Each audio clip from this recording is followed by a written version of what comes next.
Alrighty, testing, 1, 2, 3, testing, 1, 2, 3. We're streaming. We're broadcasting, we are sending out signals through time and space. Yippee-ki-yay. Darn it, where did my sif needler? Gotta take my little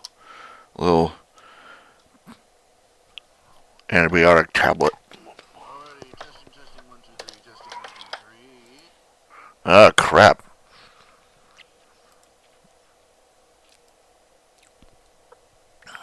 Testing, 1, 2, testing, 1, 2, testing. Dang, I have got that thing almost all the way turned down, and it is still too loud. Testing, 1, 2, testing, 1, 2, 3.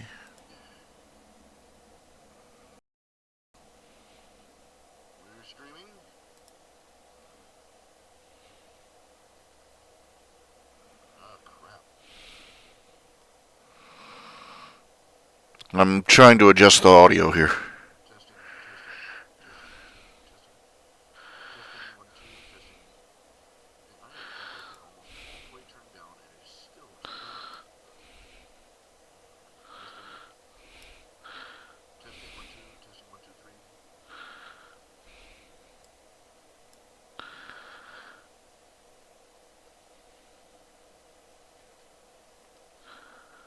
Okay, I'm not through. Okay, we'll see what we got here.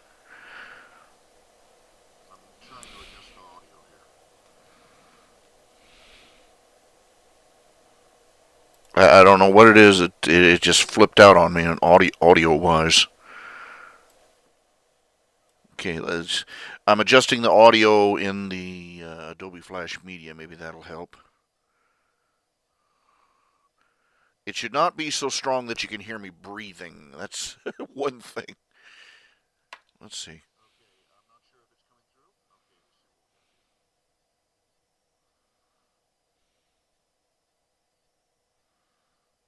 It's so loud. You're picking up an echo. I'm picking up an echo.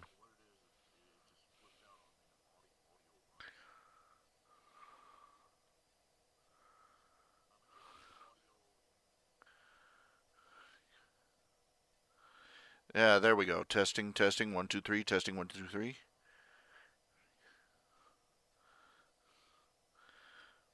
Yeah, it was the audio on the Adobe Flash Media live encoder. For some reason, the audio controls in the Minicam. All right, I'm turning that off. Stop that. All right, how y'all doing? Hello, Lord Firebeard. Welcome aboard. This is another day of Spleen Squeezin. Try and get in a few more hours than I did last time. We got 3 or 4 hours last night. Want to put in more time. I'm going to put in the dialogue here for this page.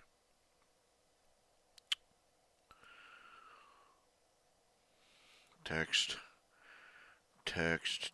main text.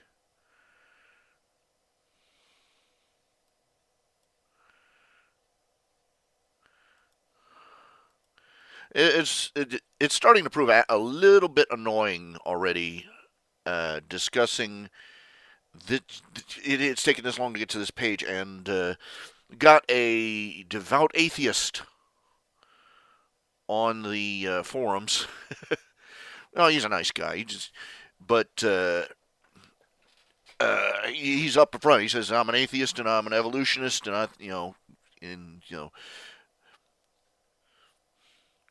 I point out this stuff I'm coming up with. I'm not pulling this out of my rear end. Okay, I'm doing the research, getting the information on evolutionary theory, the basics of evolutionary theory, and the refutations that other scientists who believe in intelligent design have brought out.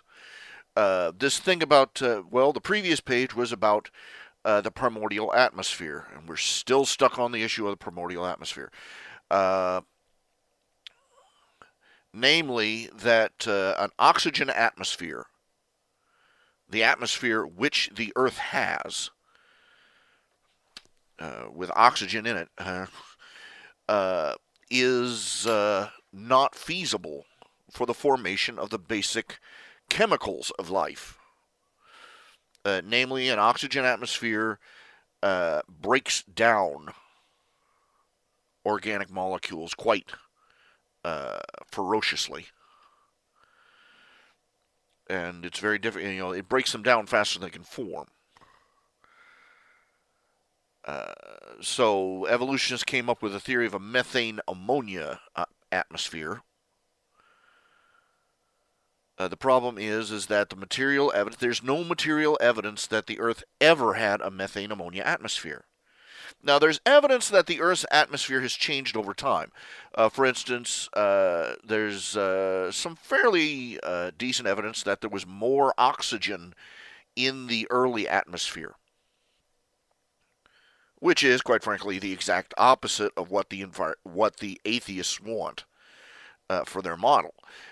But there's never been evidence of a methane ammonia atmosphere. In fact, there is some pretty solid evidence against it. Among other things, deposits of red oxide, so basically iron oxides, in the deep strata of the Earth.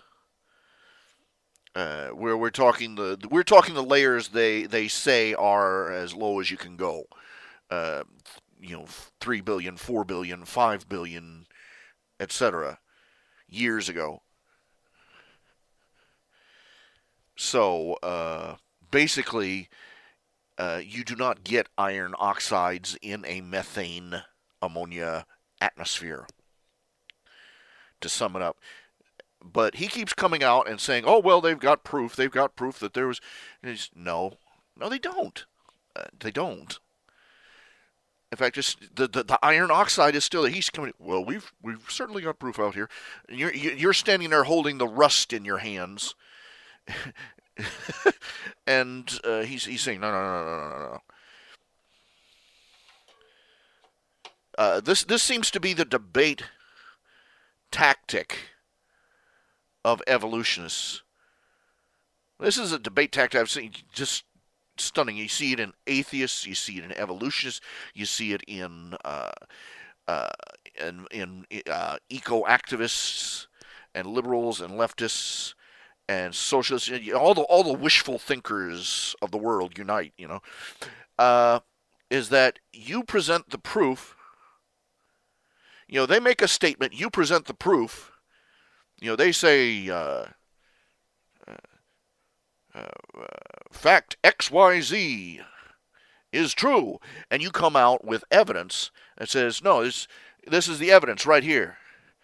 XYZ is, this proves that you're wrong here. This is the evidence. And they go, no, it didn't. XYZ is false. And they're saying, no, it didn't. Is not. It's like arguing with a 5-year-old. You've seen that one.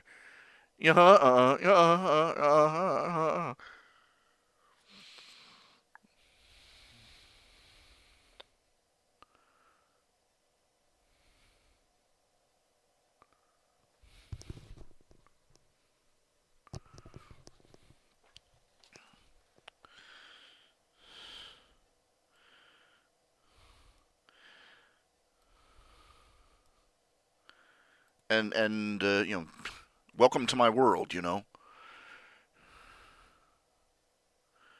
My life. Welcome to it.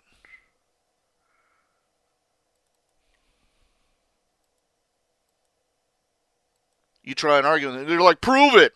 You're sitting there with the evidence in your hands. We just did.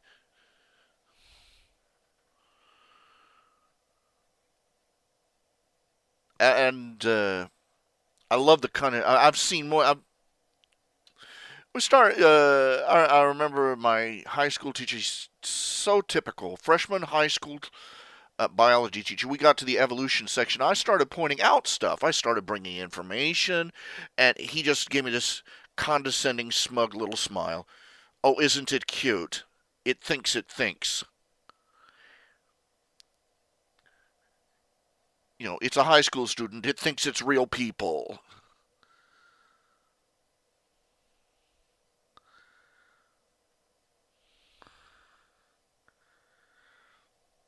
Let's give him a doggy biscuit and balance it on his nose. See if he does any cute little human things with his paws. No respect. No respect, even when the evidence is on your side.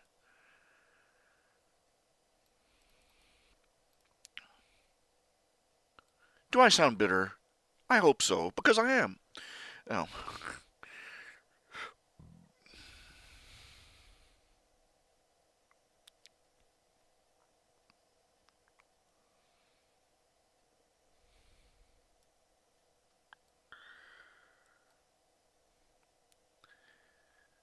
They've got no proof, and it consists of this whole debate about the primordial planet consists of a bunch of people who don't want to believe in anything but evolution, sitting around trying to come up with a just so story that will explain away all the problems they have.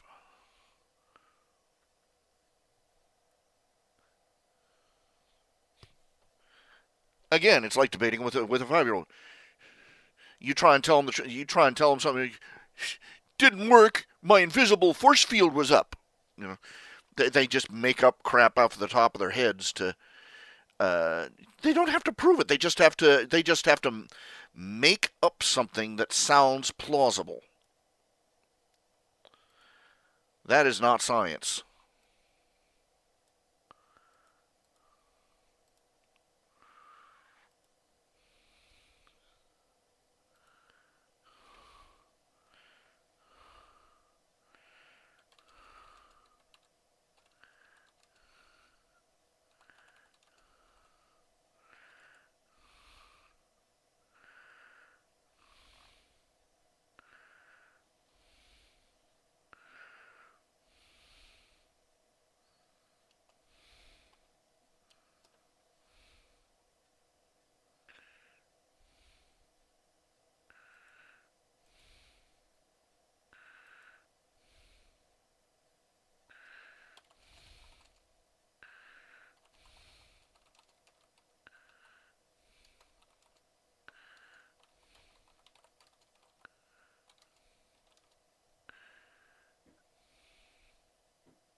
Even though their theories have changed over the years, they still go with the primordial ocean theory because it's poetic.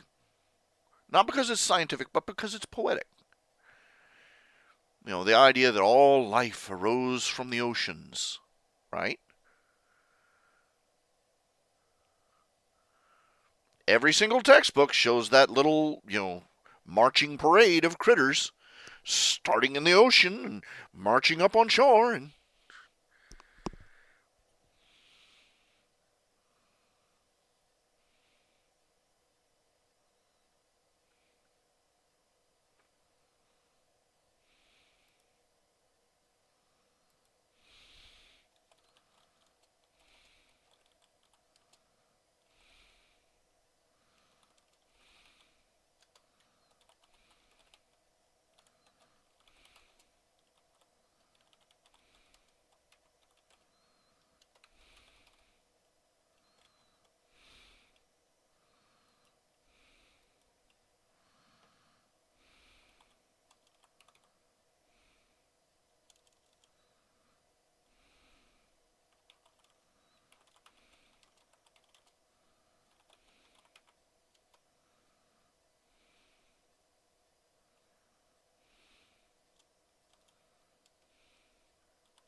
Really, I love this.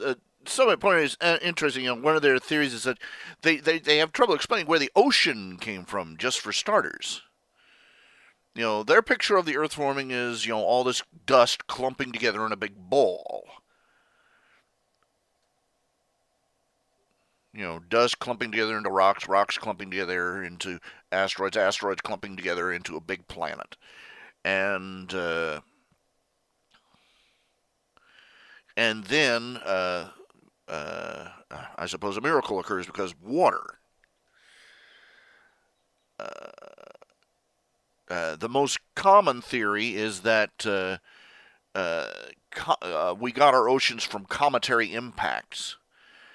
To start off with, the estimation is that it would take several thousand comets to give as much water as there is currently on the surface of planet Earth. I'd like you to picture what would happen to a planet that was pummeled by several thousand comets.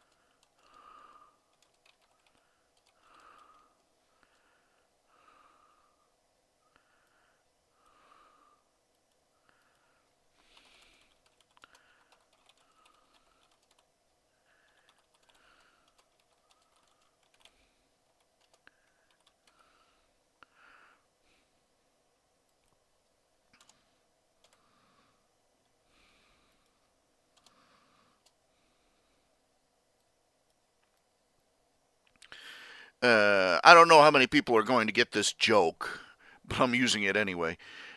Uh, this is Quinn's response here. Quentin asked him, where are they getting all these comets? Where are they getting these thousands and thousands and thousands and thousands of comets to make up a planetary ocean?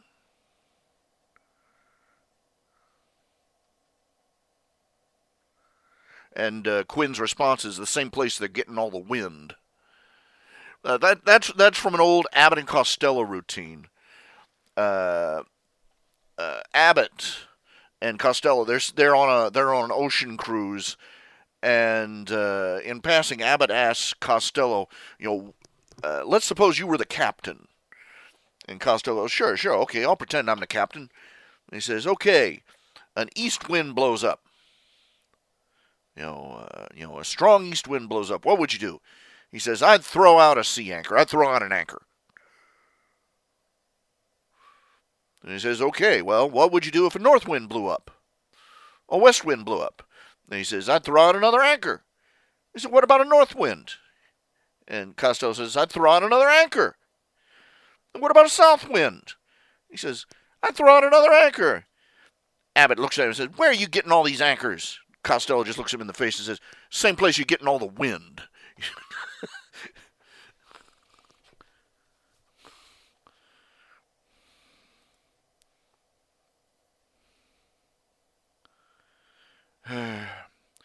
Look, I don't think that evolution is the last word in what people are going to believe.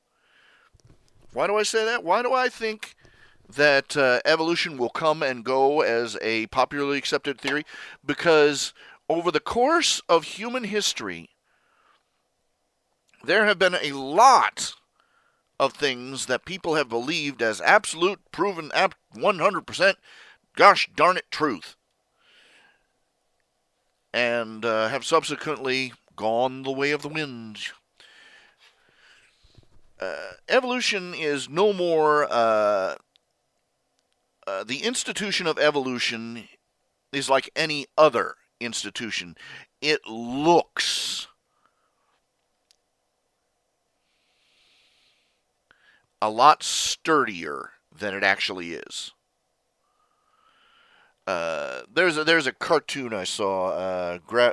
I wish I could dig it up. Let's see. Let's see. Let's see. Images.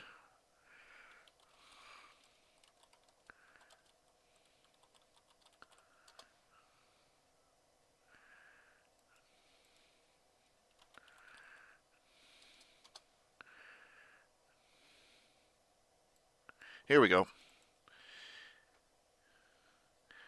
See, this is when how institutions appear, how institutions are.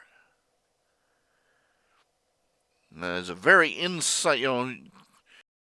I have to tip my hat to the creator of these comics. Yeah, that pretty much pegs it. Uh, we have we assume that things we are so used to are inviolate, unchanging, will never be swayed. There was a time when Darwinism was laughed off the stage, rightfully so, because it was bad science. In fact, it wasn't scientists that backed it at first. It was strangely enough several very secular theologians. Even back then, there were people who were insisting that there was this conflict between Christianity, between religion and science.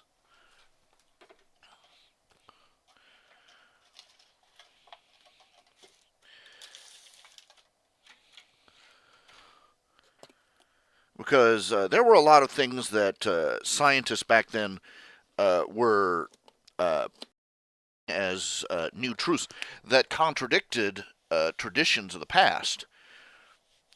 Many of those beliefs turned out to be false in the long run. Beliefs about health, about for instance, sanitation is a good example. The washing and bathing habits of the Hebrew people, for instance, their cleanliness laws, were considered ignorant superstition. Think about that. They thought that being clean was, a silly superstition. In fact, it was perfectly normal for doctors to go from patient to patient, surgeons to go from patient to patient with blood-stained robes. Hospitals were places you went to die. They weren't where you went to get cured. Because disease was such a horror. And they had no sense of sanitation. They had no hygiene. And in fact, those that proposed sanitary procedures like Lister and others, they locked. There was one guy. They locked him up in an insane asylum to get him out of their way. Now think about that. But anyway, the things that the learned, enlightened scholars were saying about personal hygiene were in direct contradiction with what the Bible said.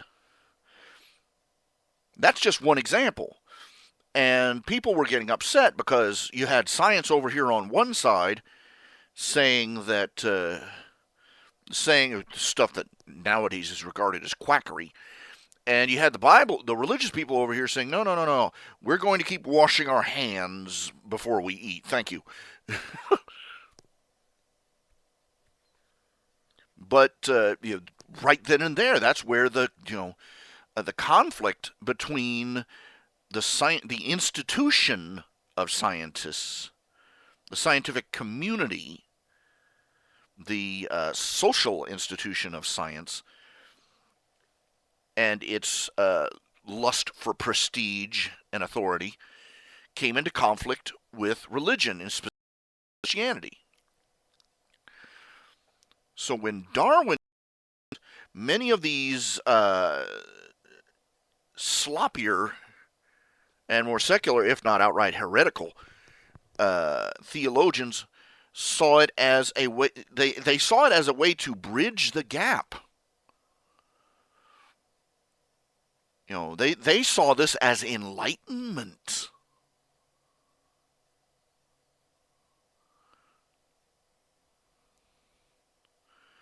And it wasn't until later that various scientists of poor caliber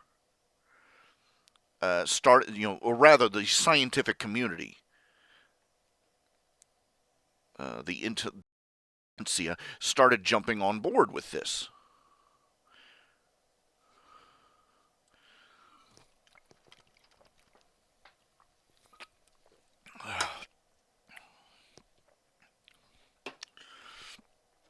Of course, if Darwin tried to bring out his theory today, he would be up a creek because he was a racist mother too. I mean, he was as racist as hell, and he was upfront about how his theory dovetailed with the superiority of one uh, ethnicity over another. He was blunt about how it applied to survival of the species, applied to survival of the human race. He flat out stated that it was self-evident that white people were more evolved than Asians or blacks.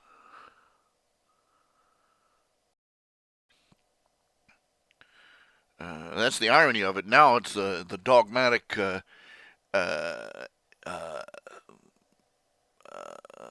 social justice warriors would be the ones who would have sunk him today.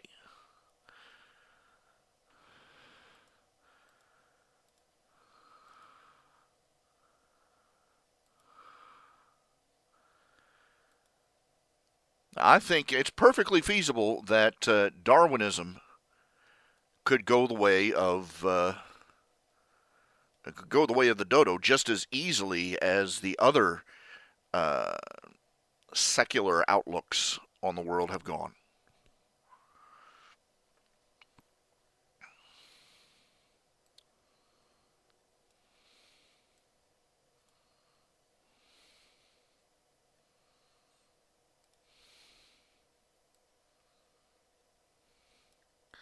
This is nothing new.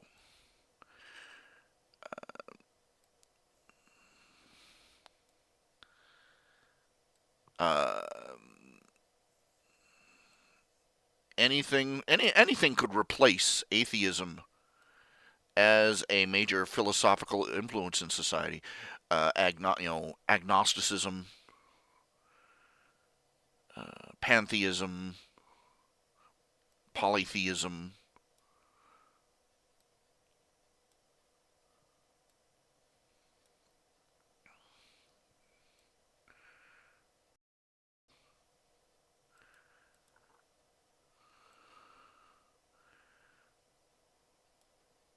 Or, who knows, we could go back to where Judeo Christian thinking uh, was predominant in the scientific community. That's when uh, the most impressive pieces of progress were made.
I have to be careful because I enjoy part of me enjoys the strife and conflict a little too much. I enjoy the fight, as one man put it. I forget what politician it was. I believe it was Churchill. He said, "I love a man who fights with a grin on his face."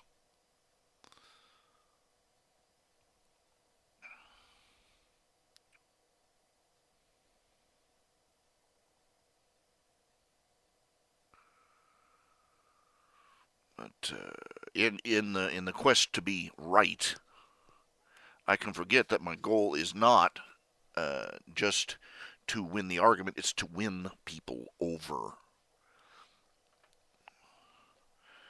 to convince people that yes, you're no, yes, intelligent design is reasonable and scientific and rational.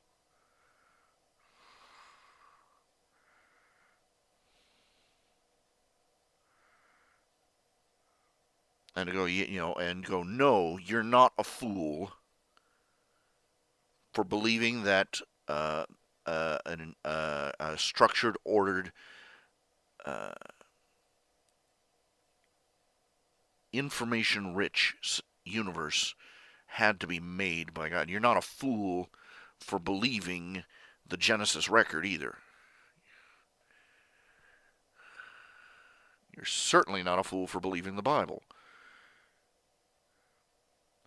And I want people to go, yes, you are allowed to question the high priests in the white lab coats. Yes, there are, there are that, it is science to question them. No, their beliefs are not monuments of their own perfection, edifices guaranteed to outlast time itself. No, their ideas come and go. And Darwinism can bite the bullet just as easily as phlogiston, the flat earth, and ether all bit the bullet.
Okay. And now we post it.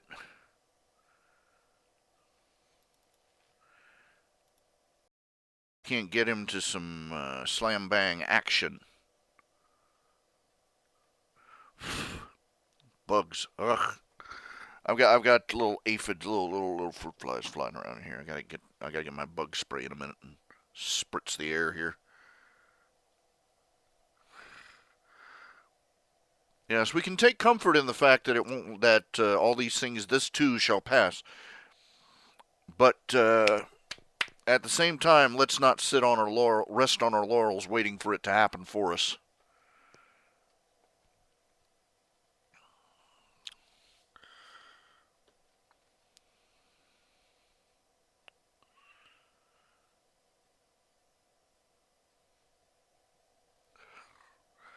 I think maybe that sums up why I'm writing this story the way I am. Why I'm doing. I want. I want to say. I want to say that that it is not just the atheists who get to write the future. It is not just the evolutionists who get to write speculative fiction or sci-fi and tell the rest of us how, this is how the world of the future should be. This is how it will be, and behold our glorious vision of the future. Where is our vision?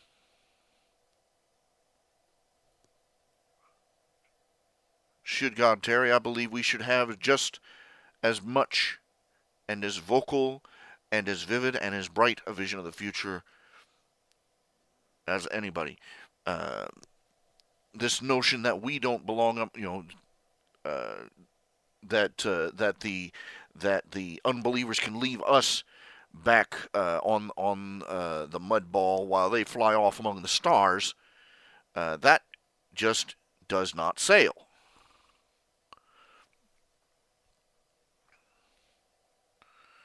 I hate to break the news to them, but it was Christians up and down through history who made some of the greatest contributions to scientific discovery.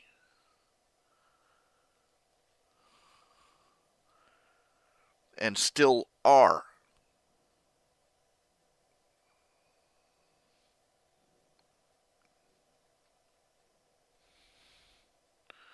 It's our future, not theirs.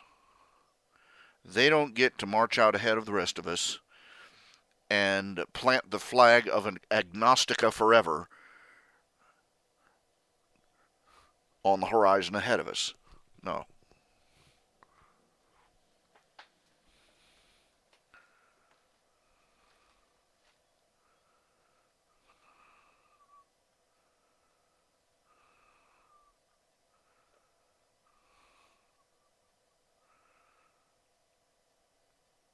You know what? One of the things was that on the lunar lander, when they first landed on the moon, they prayed. They read from the first chapter of Genesis. They even held communion.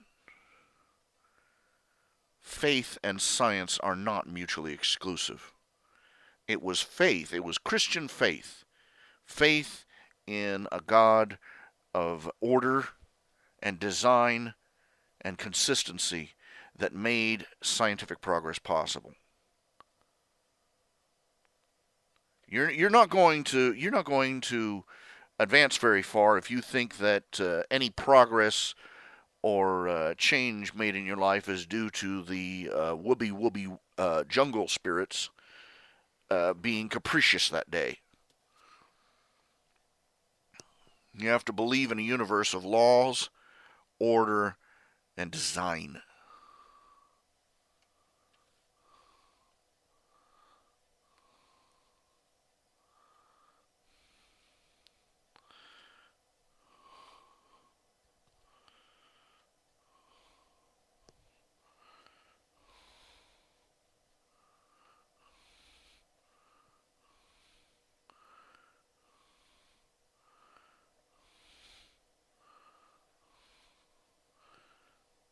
Seems about the Iron Age is where civilizations, non-Christian civilizations, hit the wall.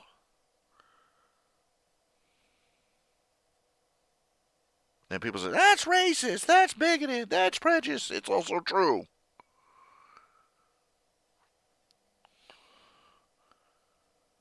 Everybody talks about the great and marvelous achievements of the Egyptians. Look at the pyramids, look at the Sphinx, look at...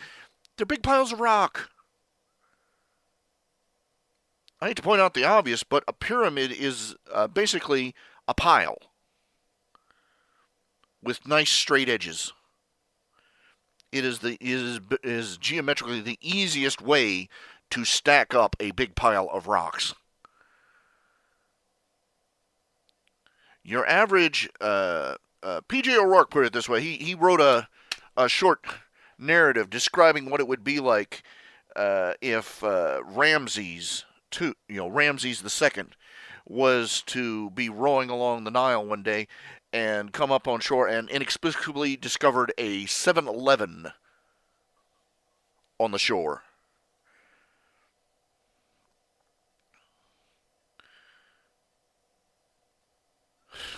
He said even there in the most crass and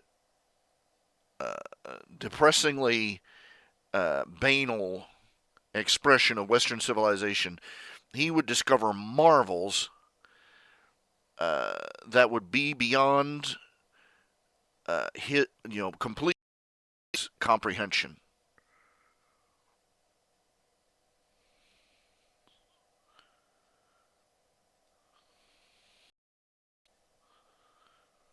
Bread that didn't have sand in it, just for starters.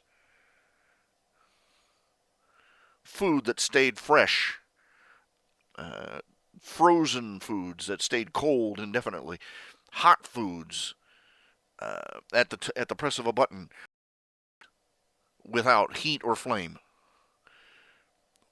Windows of glass. He wouldn't even know what the substance was, covering the entire front of the building. Medicines, which were absolutely unheard of in his day and age, ranging for everything from aspirin to toothache medicine.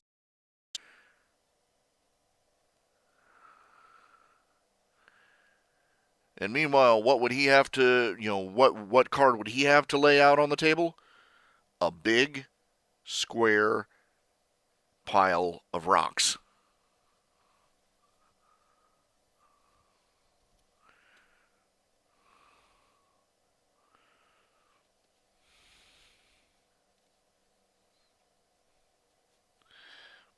You look through history, you see these civilizations over and over again. They hit about the Iron Age, and then they sputter out.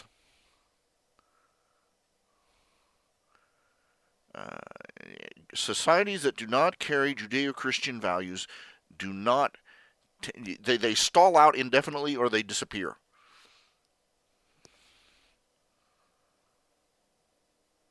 Oh heck yeah, Andrew. Toilet paper. Think about how much paper cost. And can you imagine the shock at realizing that we wiped our bums with it?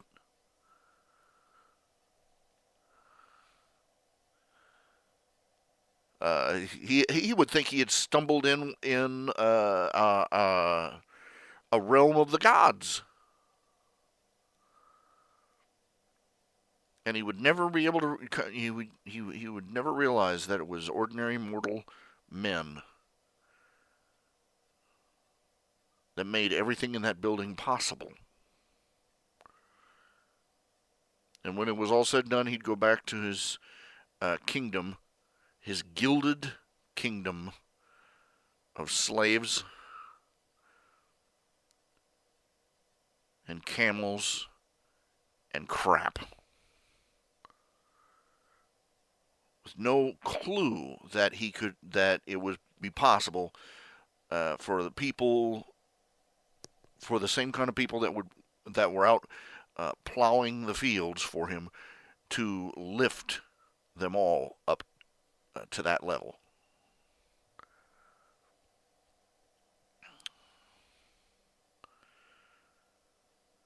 People make the same mistake. This is one of the fundamental mistakes that people make when they write these science fiction stories. I've read a lot of fan fiction stories in filmfiction.net. You have the engineer or the scientist or the relatively well-educated college student or whatever, worrying that they arrive in Equestria and they're like, oh my, I can't let them know about firearms or electricity or anything like that because I might corrupt their civilization. And if I give them the gun, the next thing you know, it'll be warmongering everywhere. And no, that is so wrong. Look, it is not the toys or tools available to a civilization that make it what it is. It is the values of the society that make it what it is. And if those values are godly, that civilization will prosper. And it eventually will have those tools.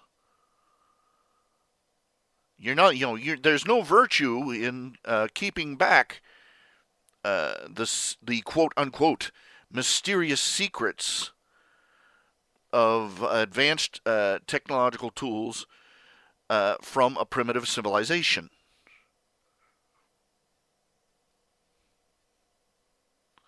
And there's less virtue in keeping away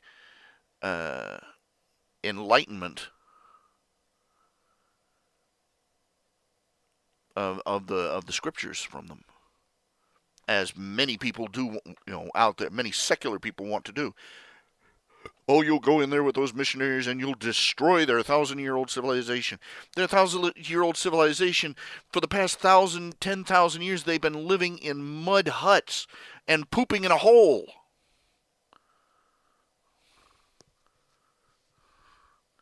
It's time to bulldoze that old civilization and build a new one on top of it.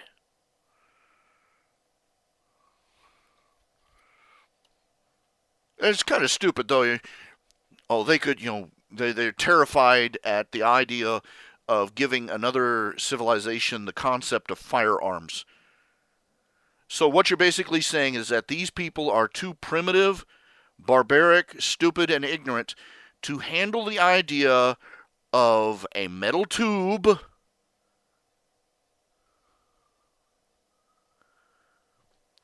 that's open at one end, some exploding powder, and an iron ball. Guns are not particularly technologically advanced.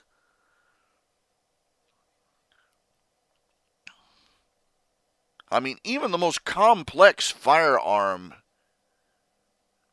most of the complexity in firearms is just bells and whistles. The fundamentals. I mean, the Gatling gun was built back in the 19th century. They had back in the days of the American Revolution, they had already started designing firearms that used cartridges, rapid fire,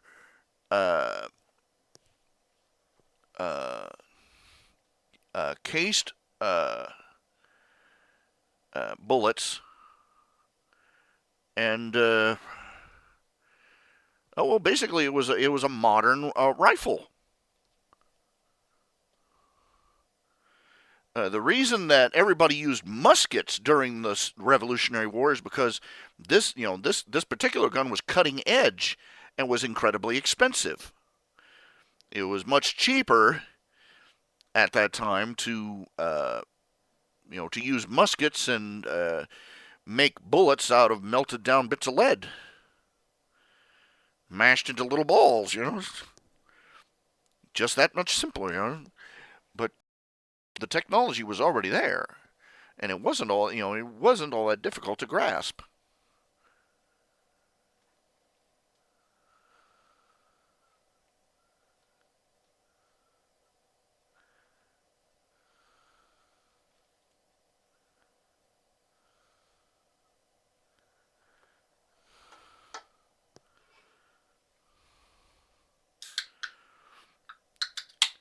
in the case of Equestria, I brought this up. There's a story I'm following. It's called a prolonged vacation. I forget what the exact name is. Prolonged vacation. It's basically it's three humans in Equestria. And thanks to the screw up, they keep bouncing back and forth in different periods of equestrian history. It's rather long and rather complicated, but it's a fairly good read. But it has them, despite the fact that one of them becomes literally a legendary blacksmith in equestrian history, and an inventor. He refuses to show them how to make firearms. He gets stranded in the middle. He gets sent back in the middle of a terrible war with the Griffins. And this is a pretty grimdark story, because the Griffins are cannibalizing the ponies. They are coming in and literally killing and eating entire villages of pony settlers. Equestrians as prey animals. And the story goes on, and there's these long, protracted, brutal battles that are just waged back and forth across Equestria. And the war doesn't end until finally Celestia, a very young Celestia, she gets a mortality report from a particularly brutal battle, and she snaps. She goes out. They're laying siege to a Griffin fortress at one point at this, and she finds out just how many have died, and she snaps. She goes outside, and she opens up a hole in the ozone layer right above the fortress. And basically, it just forms a, and think magnifying lens, anthill. She literally sears the fortress until the rocks melt. And that brings an end to the Third Griffin War. And that also brings about 1,000 years of nobody screwing with Equestria. I pointed out some things. Okay, first of all, this guy this human guy, he knows how to make guns. He knows how to make cannons, at the very least. Yet he's refusing to give this simple technology to them, to the Equestrians, even though they are being eaten, because he doesn't want to cause warfare and slaughter. He's by refusing to give them an effective means to defend themselves. He has damned them to even more bloodshed and slaughter, because now they are having to fight hand to hand, blade to blade, with these vicious flying predators. Because he's scared of what the gun might do to the Equestrians' culture.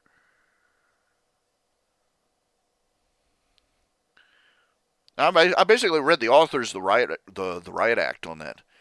I pointed out there's so many reasons why this is wrong. First of all, no matter what you think of the firearm, even after others, yes, it's obvious that the Equestrians would only have the advantage of firearms for a short period of time. Eventually, other civilizations would adopt the technology. It's not very complex. It's a tube with a chunk of explosive and a rock, basically. It's a blowgun with a stick of dynamite. That's all it is. And eventually, the other races, the other enemy nations would figure out gunpowder, and would figure out how to make a cannon so it didn't split down the middle when you fired it. And but even then, it would still be an equalizer. this is the reason guns are called equalizers, because even a little old man in a wheelchair, armed with a gun, is a match for any hulking, uh, violent brute kicking in his front door. Even if the brute kicking in the front door has a gun, they are at least on even ground. Because the little old man has a gun too. That gun negates any advantage. Without the firearm, up until the existence of the firearm, even with things like crossbows and arbalest and trebuchets and siege weapons and all this other stuff, it was muscle power versus muscle power. The bigger army with strong, the bigger, stronger army won. The bigger brute with a sword could hammer the weaker man into the ground, even if they were both equally armed, because a sword, sword to sword, it's still a matter of strength and skill and training, and but with a firearm, that leveled the playground big time, because it doesn't take long to learn to use a gun, and instantly it takes away the advantage of brute strength, renders it null and void. Yeah, that guy way over there across the field with that 50 pounds of armor and that giant sword could squash me like a grape if he got over here. If, click, bang, game over.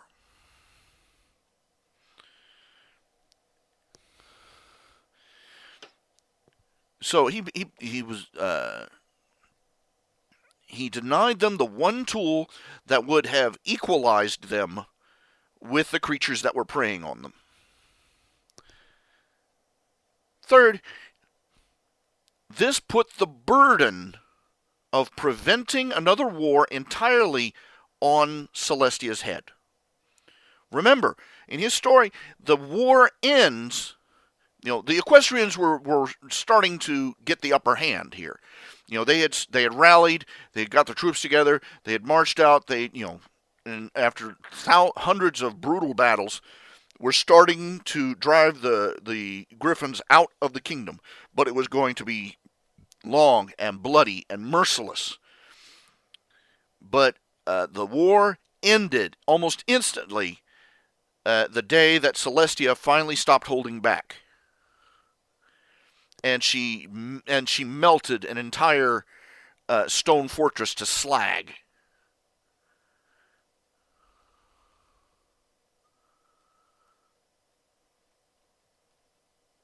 You can criticize her for not doing it earlier, and which she should be. But this is what happens when a country is run by a pacifist. Even when they finally do go to war, they do it half-assed, ending up costing more lives. But in the end, the Equestrians were never threatened by another nation again, because they had Celestia sitting right there on the throne, and she could flash fry them. Finally got the word out. But that put all the protection of the nation on Celestia's head.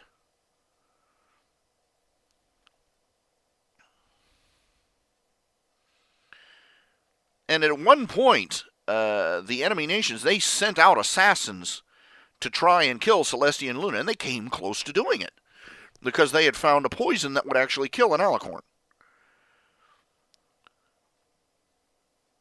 So, one fail point, Celestia, for the defense of their entire country. If, by refusing to give them firearms, refusing to give them the secret of gunpowder, guns, and cannon, and all the weapons of war that come with it, he left them still dependent on Celestia for their every bit of protection. And if any enemy nation ever got ambitious and managed to take Celestia or Luna out of the picture, game over for the Equestrians. Whereas if farmer had a shotgun, it's a whole new ballgame. Real world. People were Russians in the KGB. People in the KGB were asked. People in communist China, they were asked, what was your plan for land invasion of America? And he said, what are you, nuts? They looked at it and said there was no plan to try and invade America. There was never a plan to try and land on the North American continent and take it like that. Because they said there was no way. There would be a gun behind every blade of grass. They weren't worried about soldiers with machine guns. They were worried about knock-kneed farmers' sons armed with bird rifles.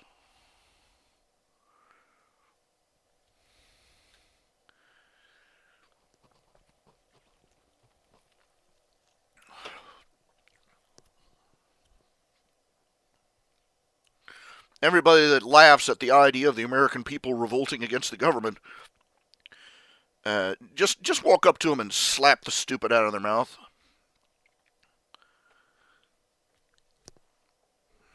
Just really, seriously, just slap them until their lips flap like Donald Duck, because they're too stupid to open their mouths in public, in the presence of adults.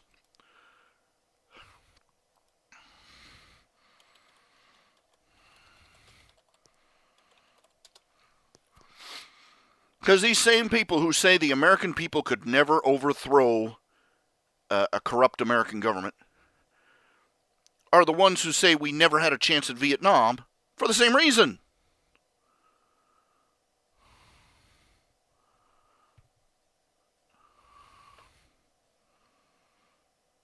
I mean, think about it. Come on, really, seriously, people.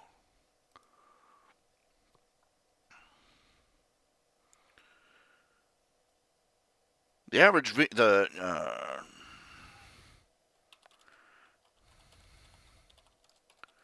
average Viet Cong soldier was a skinny little Asian kid with a bag of rice slung over one, a bag of rice in a bag on one side, and a rifle slung across his back, and that was it. And it was people like that kept the most powerful army on Earth at the time, just tearing its hair out.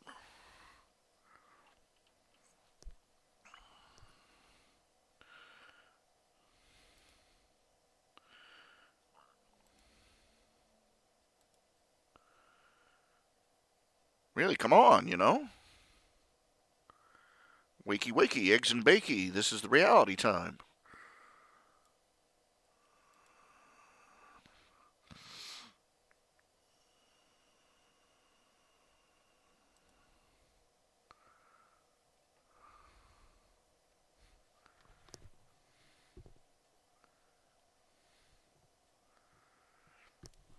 Anyway, it just flew all over me because this is a fairly good story. It's a fairly good story, but their rationale behind refusing to give something as simple and life-saving as firearms technology to a people who were being hunted for food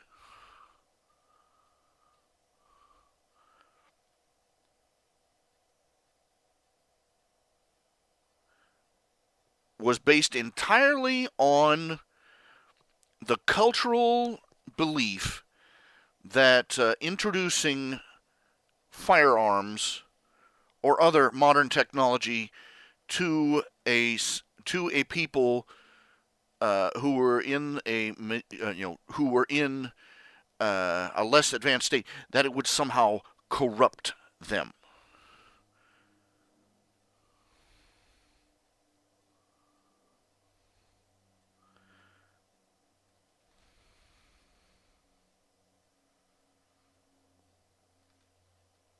They say, no, no, no, no, we're not going to give guns to these people. They need to go out and fight the enemy with swords and clubs and axes and spiked flails, and they should hack each other to bloody like civilized people.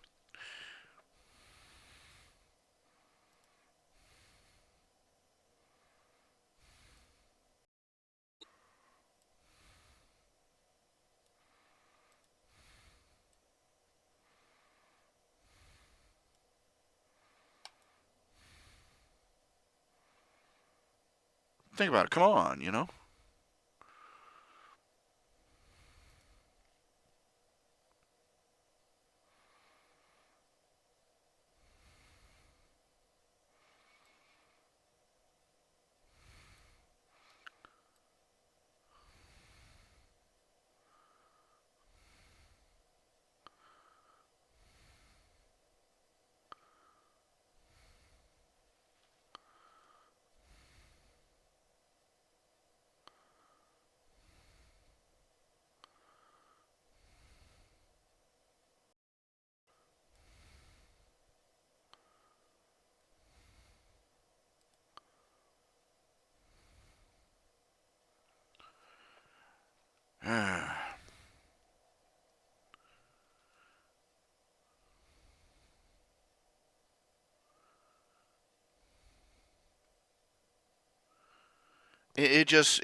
I just couldn't get past it.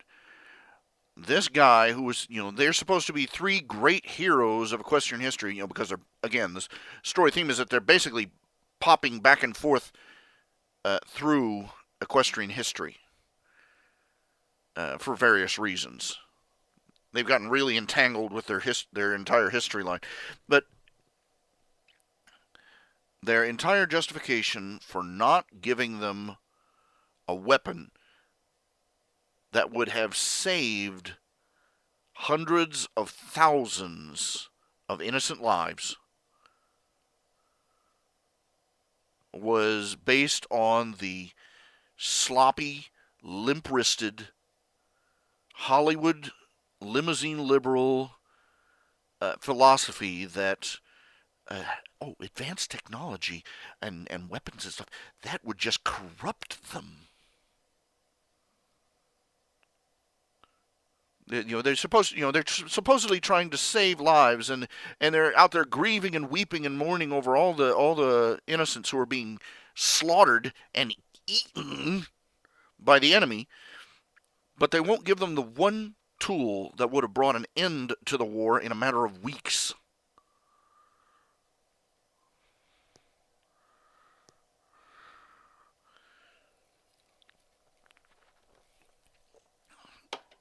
And the authors believe this would be a morally superior stance to take.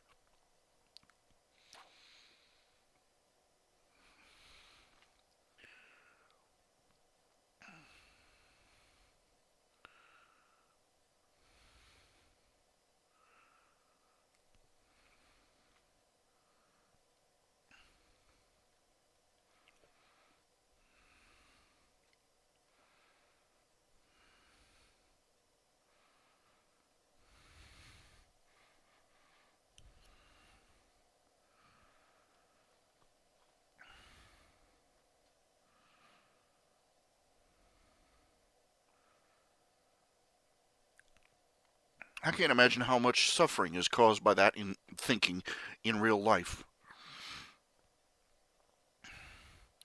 There are people that oppose charities and missions out into the jungles to the primitive peoples living there because they don't want to disturb their beautiful, pristine lifestyle, where they wear grass skirts and sleep in the dirt and poop in a hole.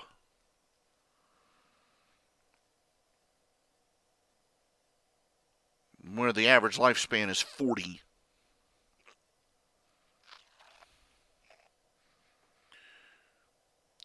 The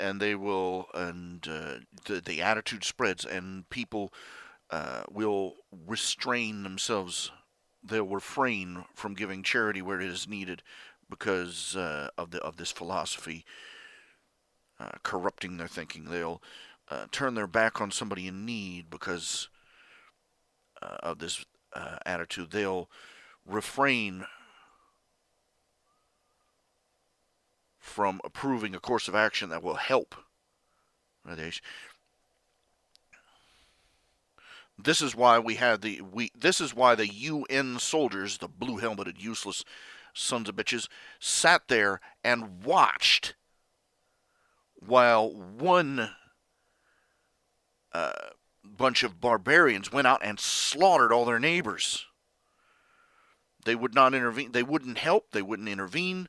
They wouldn't even give the people weapons to fight with, to protect themselves, because their philosophy of moral superiority couldn't be corrupted by doing things like that.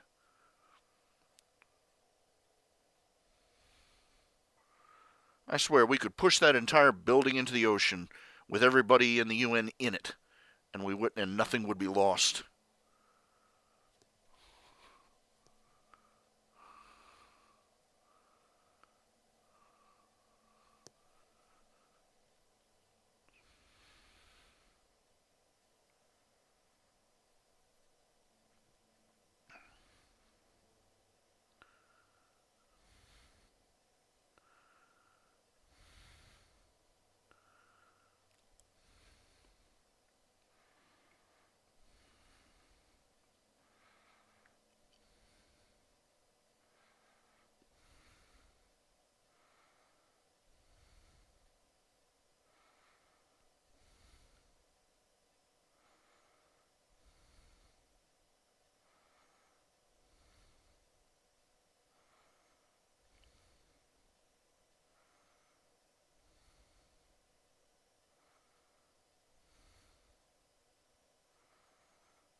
Mm. I'll get angry easy over that. I do.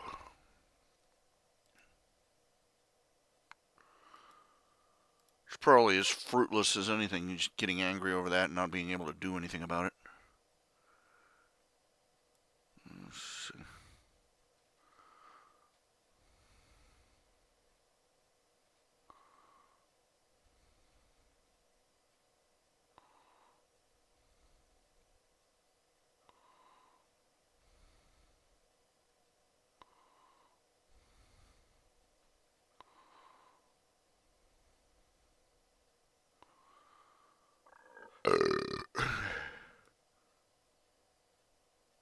Pardon.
Hmm.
Let's see. Hmm. Undo. Okay. No.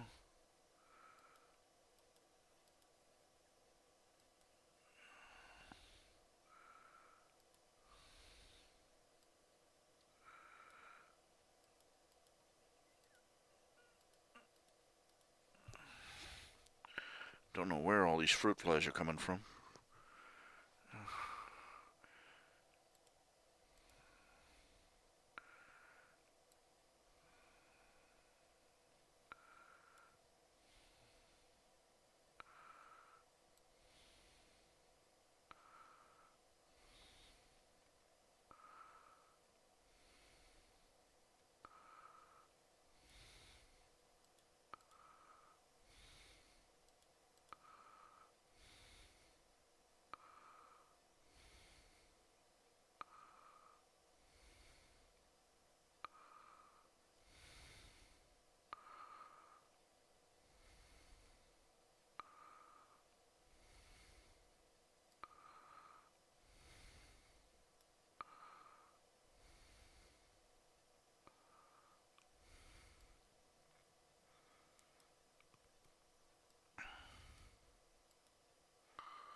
Okay. Layer. Merge with layer below.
Let's see here.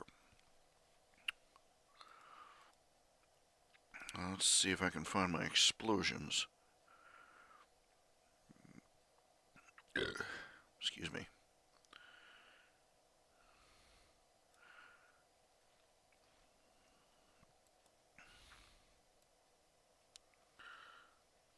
No.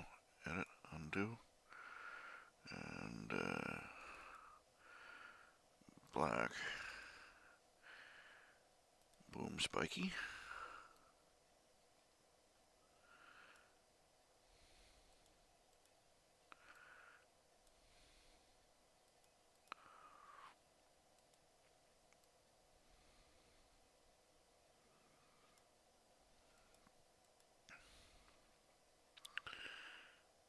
Probably have to shrink that down.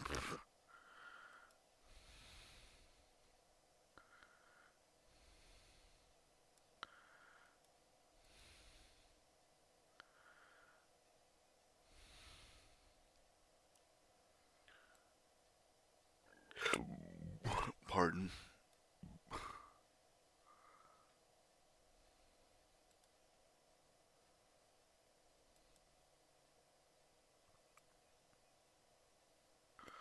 No, that's not it either. Boom, boom.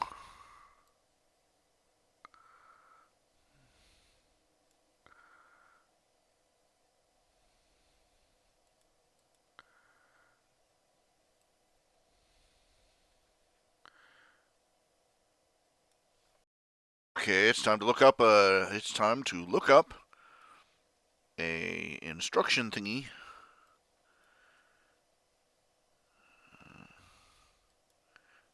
Bugs. Ugh.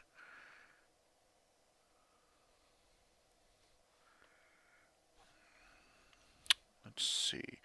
Manga Studio 5 Explosions.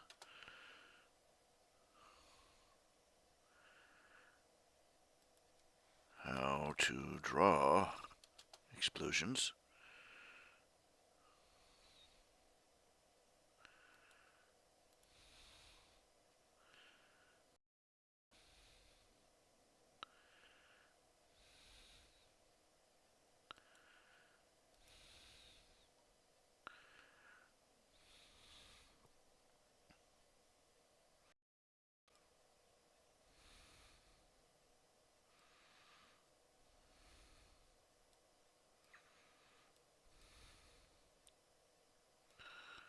This isn't helping. Well, that doesn't help me either. Just gonna have to tinker with it until I figure it out. That's not it either. Edit, undo. Bomb.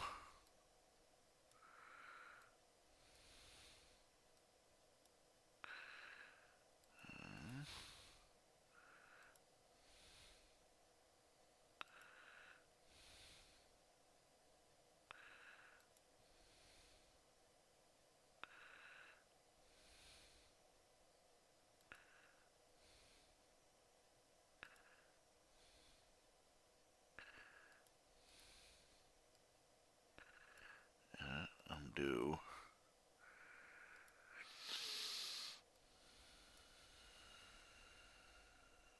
Undo.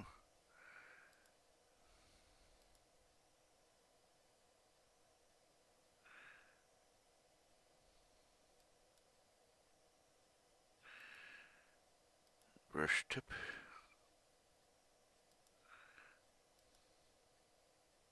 I don't know.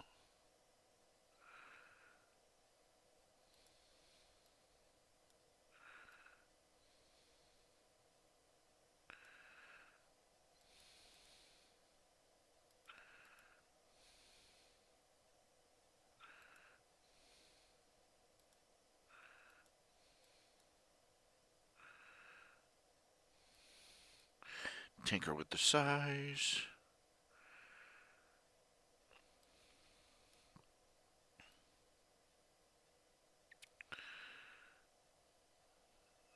Undo.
Hmm.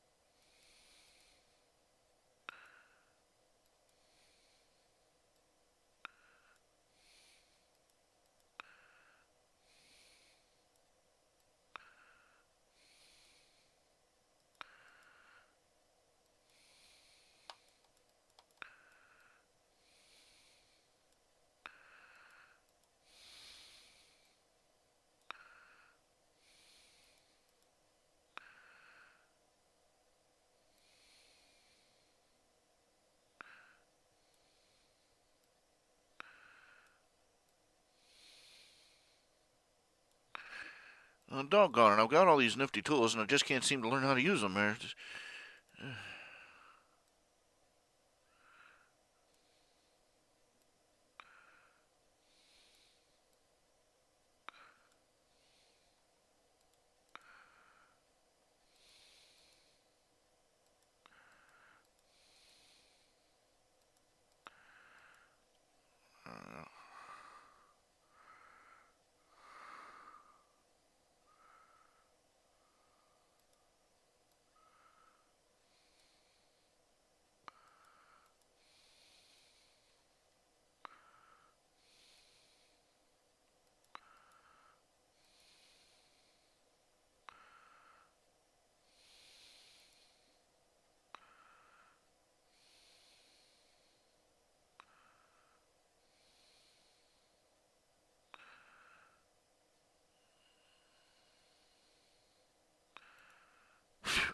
Bugs. Ugh.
Mm,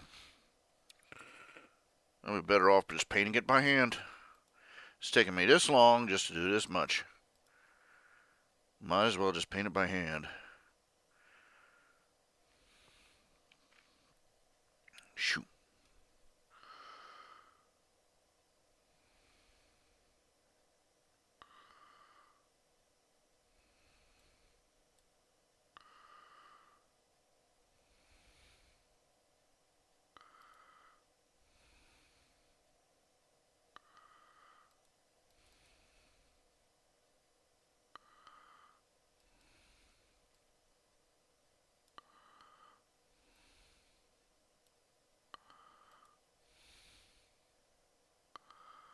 Airbrush.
Oh, come on.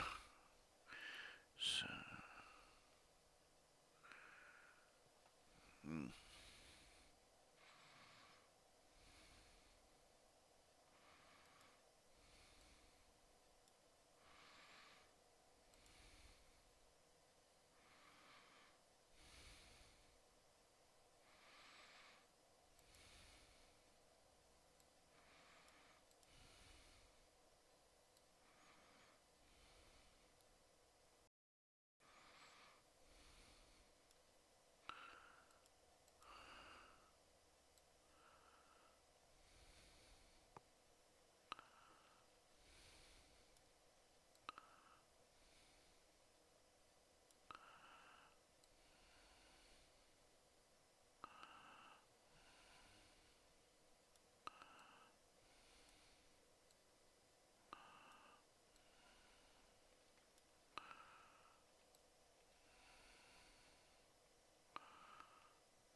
Let's see.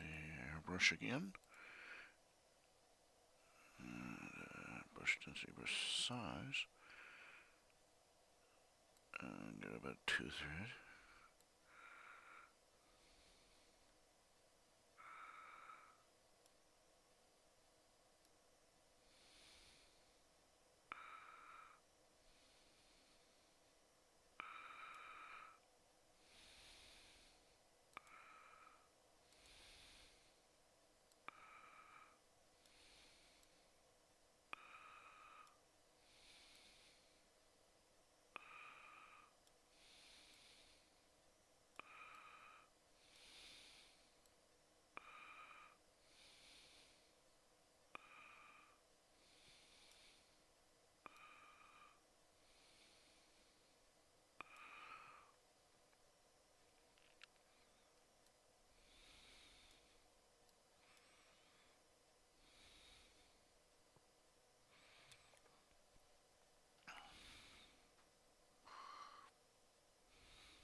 Let's see. Come on, where is it? Red. Dark red, okay. Closer to orange here. Reddish orange.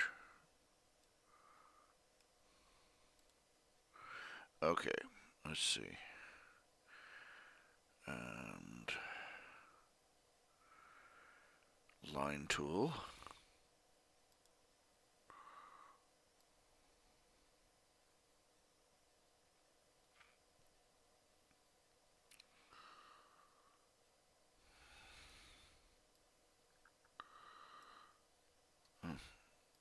Undo, edit, undo. Switch to the red line. 3.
Dun, dun, dun, dun, dun, dun, dun, dun, dun, dun, dun, dun. Not much action, but at least there will be an explosion. Okay. Let's see. Here we go. Tecton TV. The name sounds familiar. Tectonics. I'm not sure. Tecton TV. Can't say I've browsed it. I think I've seen a web page. Not sure. I'll have to look it up. See if it rings a bell. I'm sorry. I'm falling quiet here. It's like here. I'm trying to. When I start drawing, I'm not like Bob Ross. Oh, let's put a happy little tree here. I don't know how he ever did that. It's like if it had been me, I've been like paint, stick, here. I just only so much brain power to go around here.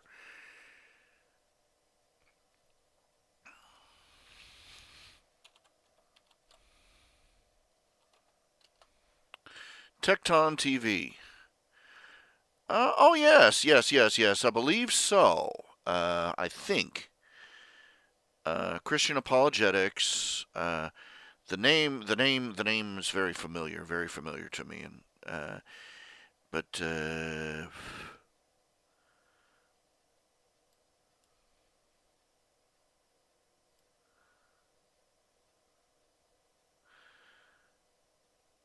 oh, somebody doesn't like him too much. Thoroughly thrashing the thoughtless theocrat Tecton TV.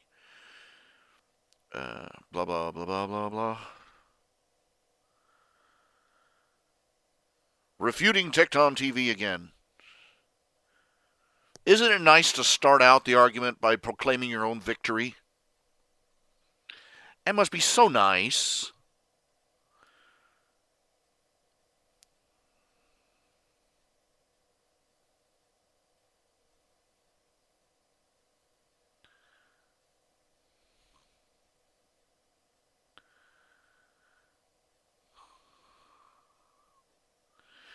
Uh, I'll have to stop in and take a look. A vague passing familiarity with the name. I believe I made acquaintance of him by way of Oren Otter.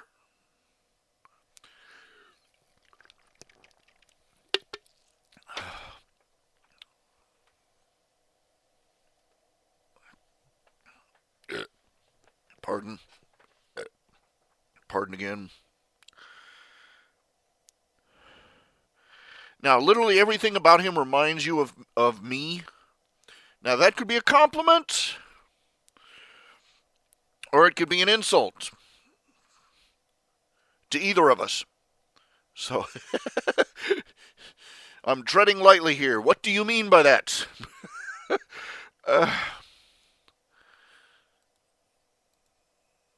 Okay, let's see here. Okay.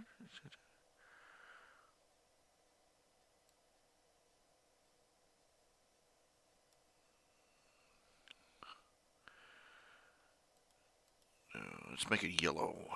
Yellow. They call it mellow yellow. Okay, let's try that.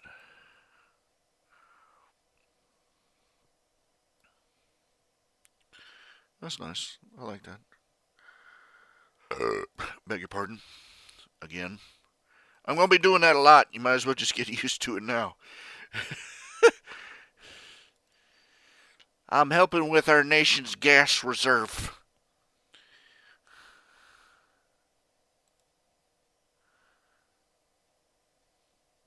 Oh, that's nice. They got daytime sky, sunset glow, night sky, rainbow. Oh, that's very nice. Very nice. It's handy little, most common, useful ones there.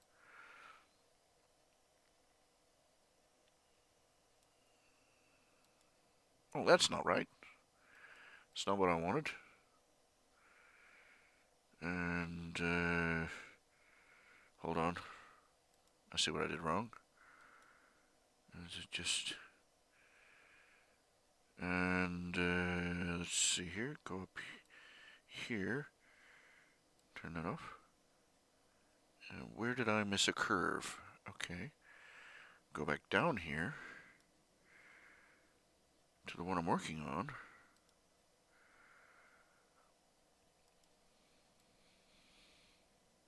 No, there's no gap. No gap down here either.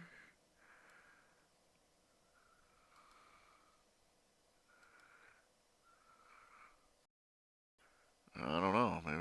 Maybe I just hit the wrong button. I don't know. Okay.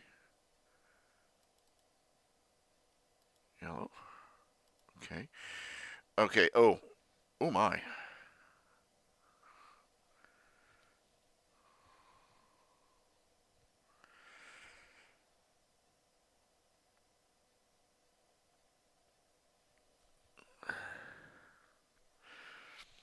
Okay. I'll be right back in a second. Uh, Enjoy the rainy noises, I guess. Be right back.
I have returned.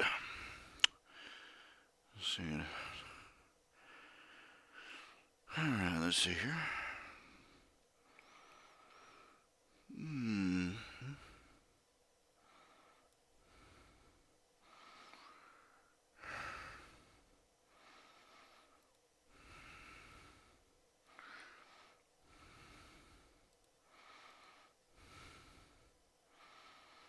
Hmm.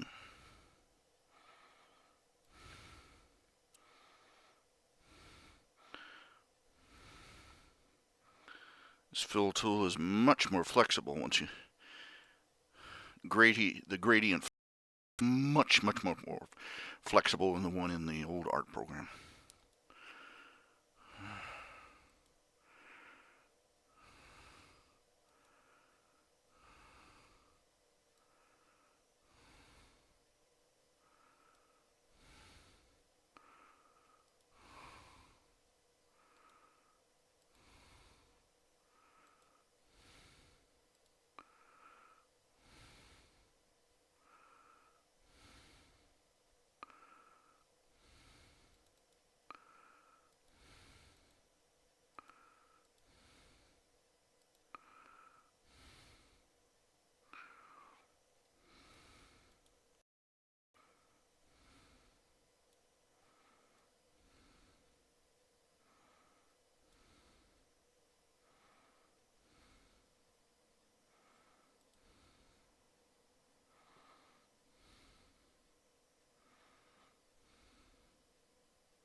Hmm.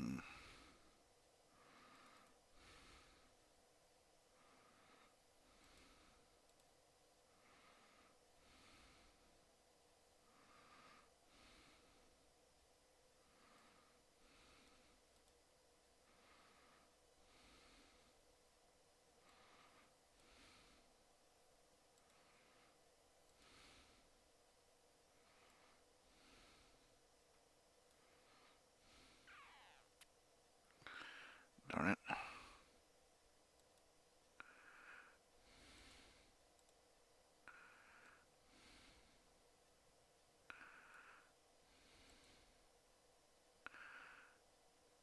Paste.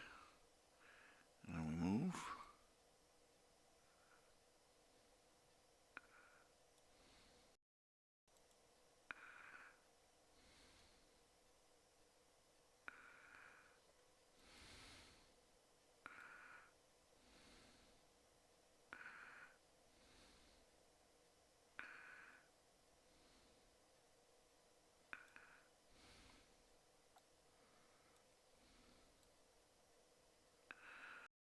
Whoops. Not quite symmetrical, are they? Uh, didn't realize that the left one was... Let's see here. Nuts. Delete. Just have to fake it. Okay, let's see here.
Fill. Let's see. Blue, white.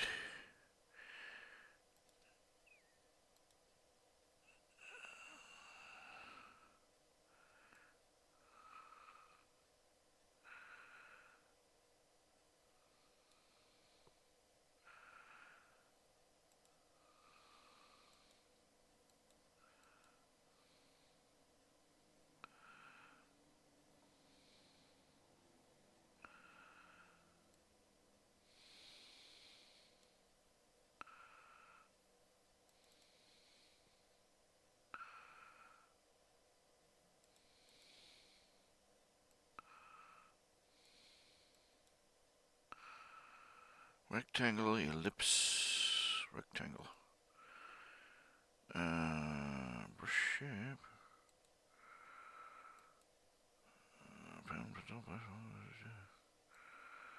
Melody, pen. Okay, just go with pen. Roundness of corners.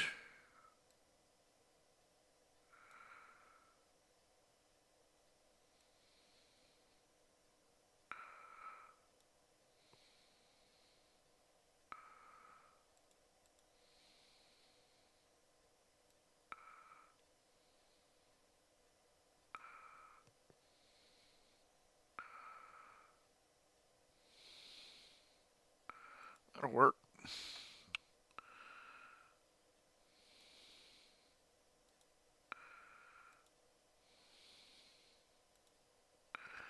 Let's see.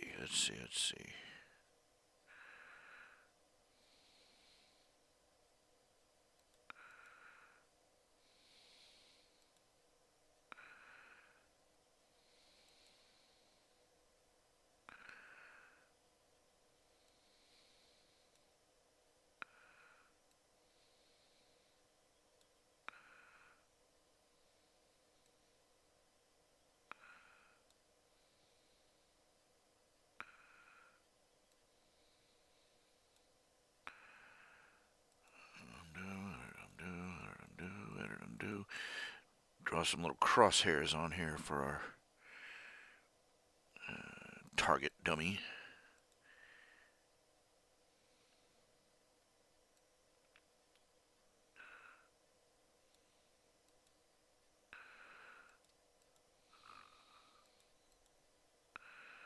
Moving a little closer so we can see what we're doing better here.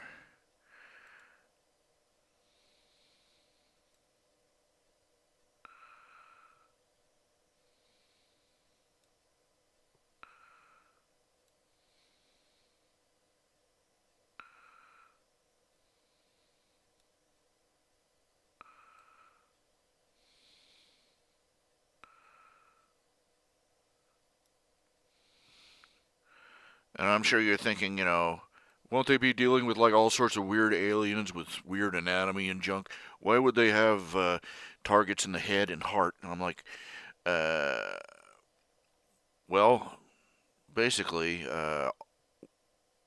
all else being equal, that's where the vital organs are liable to be.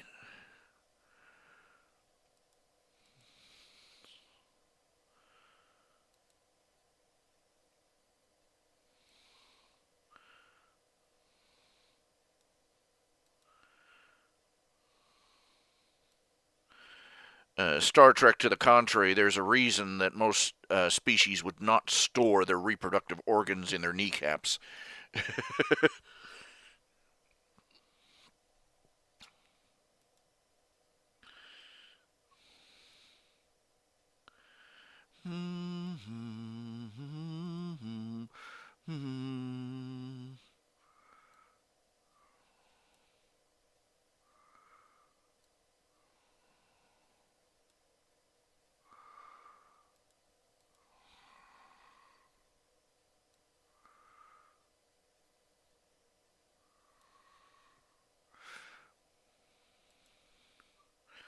This is what they, evolutionists look at dozens of creatures that fly and see a similar design and say uh, convergent evolution.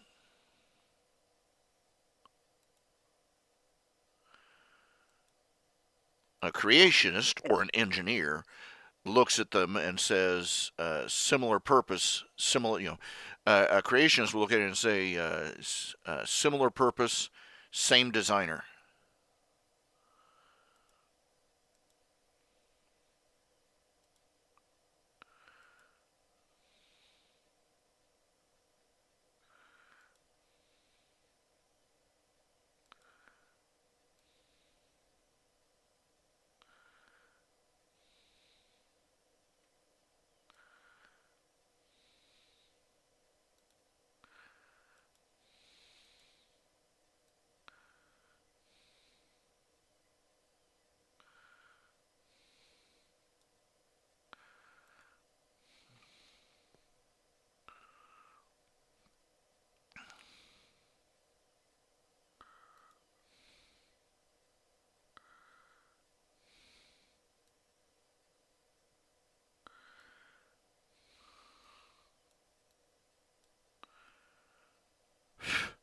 Excuse me.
Mm.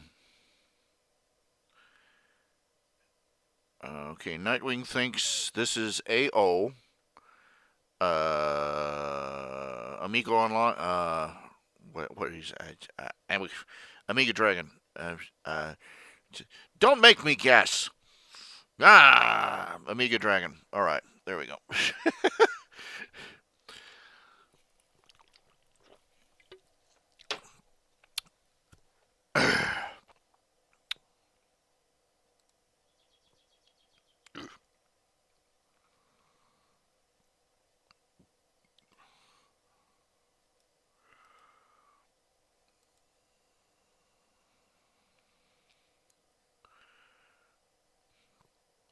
Well, I can't seem to merge those down.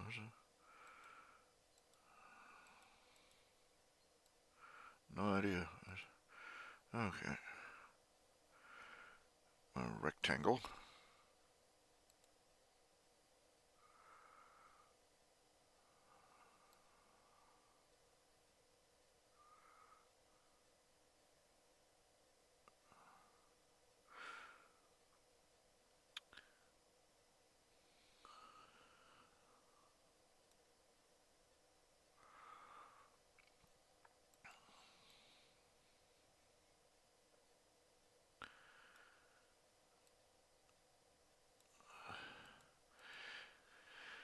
I've been watching. I've been watching that. The last TV show that Robin Williams was in. It was supposed to come out in years. It's called, I believe, The Crazy Ones. The premise was that that Robin Williams is the head of a cutting edge. Uh, what's the term? Advertising agency. Him and his family and his daughter run this thing. You know, and I got to say, I've only watched a couple of episodes of it. It's not really snared me as of yet.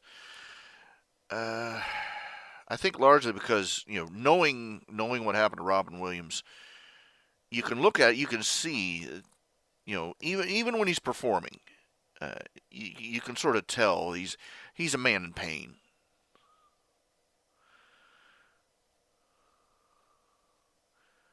Most of his comedy riffs in this show revolve around his character's divorce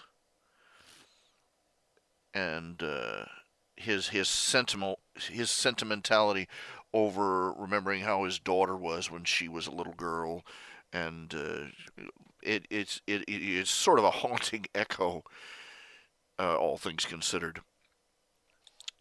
So,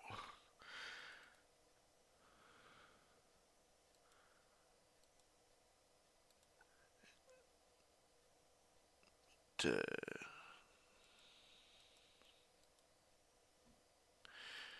I have to say it. Most of these older actors, like Harrison Ford. Harrison Ford. I see him now. You can tell he's a man. Right behind his eyes. You can see he's thinking. How much longer can I do this? I don't know if I can keep this up much longer.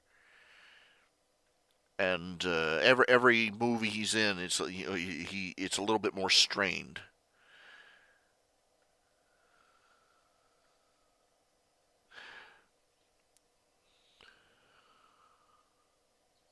And the age, and the age starts to show not just in his face or his looks, but in his eyes.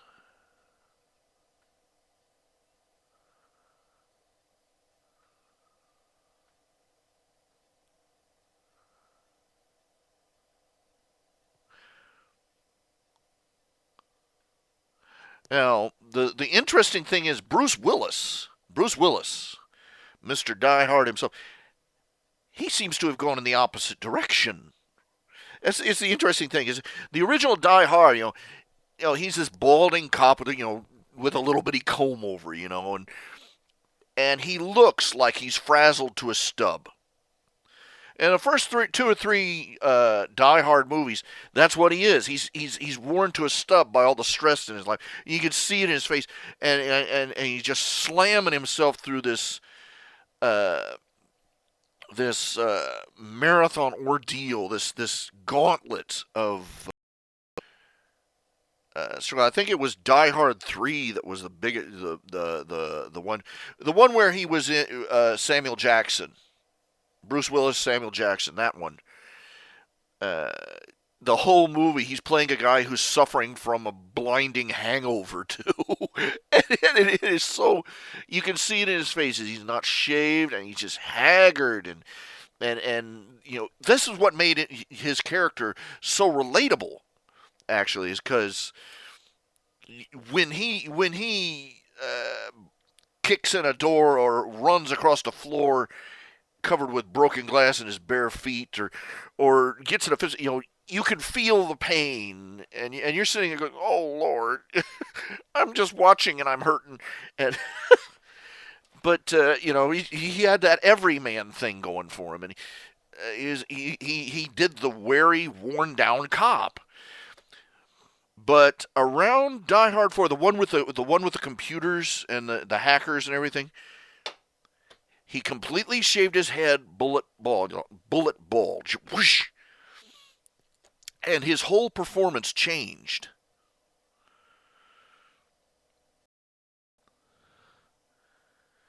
He went from a guy who had this I don't know how much more of this I can take in his eyes, to the guy that is I don't give a buck, because like he could walk up to a brick wall, punch a hole in it with his forehead, and wipe off his forehead,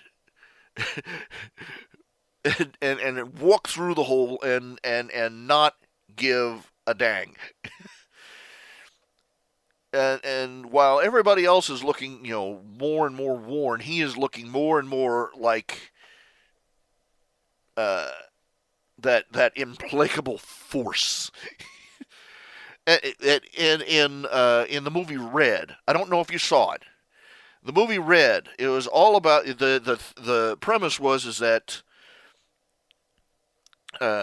Bruce Willis and a circle of his friends and associates and rivals from the other side, they were all retired agents for the government. I mean, black ops, serious hardcore stuff.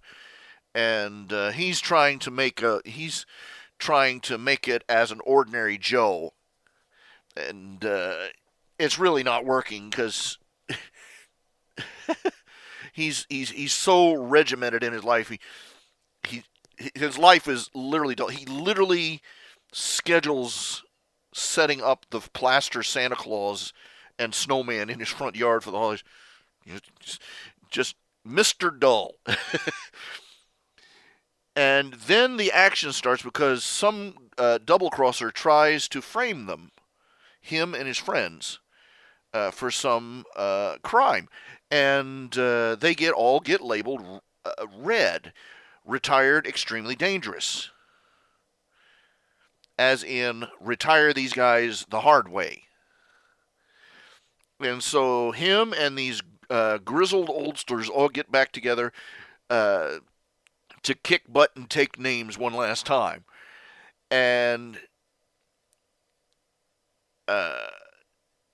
he goes from being a boring guy who sits down, to a carefully. I mean, he even sets out his plate on his table with the fork and the knife and everything, and eats his dinner at exactly 7 p.m. and folds it up and puts the dishes away, and dull no expression on his face, just bored. And he goes from there to beating the mother-loving crap out of a black ops assassin who breaks into his house without changing expression. He is like the Terminator was supposed to be originally. It's a complete 180 from whatever from his original personality.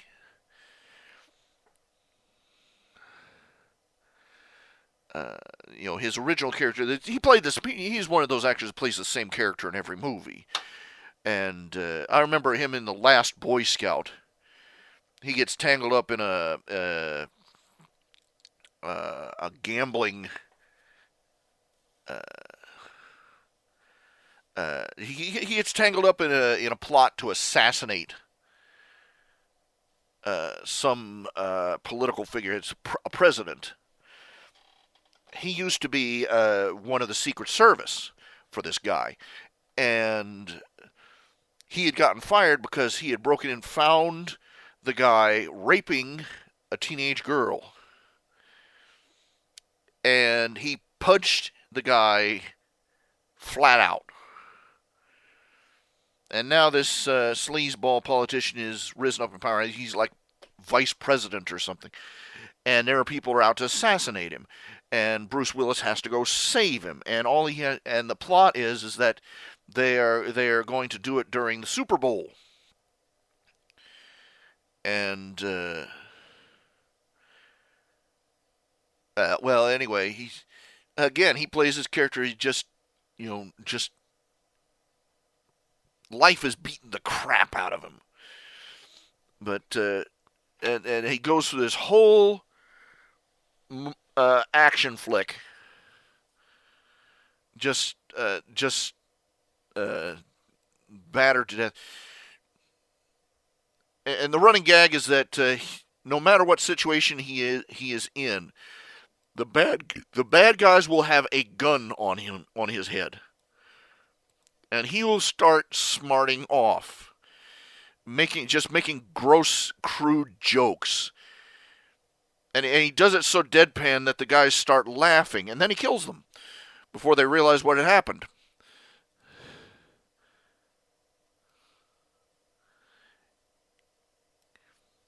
And it turns out he's got a daughter that's like 10, 11 years old, and she is she's a chip off the old block. The bad guys kidnap her. Biggest mistake of their lives, and eventually their last. And they kidnap. He comes try and rescue her. They capture him, and they haul him off to some field, someplace, and they're going to execute him. And the girl who has been sitting in the back seat of the car, they left her in the car. They forgot that she forgot she was there, and she has this uh, teddy. It's a stuffed toy. It's actually a puppet that she carries around with her all the time. And she comes out of the car and she's playing like she's like 5 years old. Hey, Daddy, you want to play with Mister Bear? And he says, Honey, not right now. And she looks at him, just gives him this look. You want to play with Mister Bear? He's like, okay, and these guys are trying to figure out what to do. Little girl there, they're still vaguely human. They don't want to shoot the guy right in front of her. And so he takes the bear and he sticks his hand in it, and he starts, and he freezes for a second, and then he starts doing a off the cuff ventriloquist routine, and the guys who are going to shoot him are just about peeing their pants laughing. And I think he says something like, he has the bear says, it's time for me to shoot my mouth off, and then he blam, blam, blam, blam, blam. The kid had stuffed a pistol up inside the bear and brought it out to him.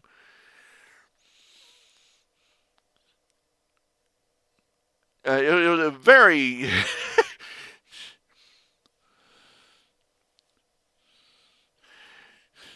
it was rated R back in the day, so it would probably be about PG-13 right now. But the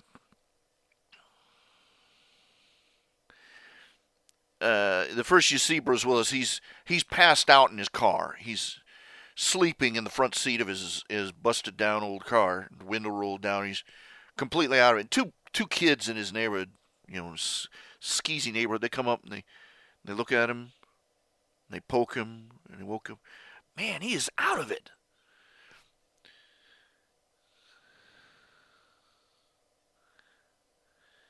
And they go check it out. And one of them goes and gets a dead squirrel off the road. Throws it through the car window on him. Boom. Doesn't wake him up. And they're cracking up. Man, he is wasted. And one of them sees his wallet peeking out of his pocket. He says, let's go for it. He reaches in there. He starts to pull the wallet. And Bruce Willis wakes up and whips out his gun. Grabs the kid by the wrist and whips out his gun. What? Why? The kid's like, he's got a gun. And they freak out and run off.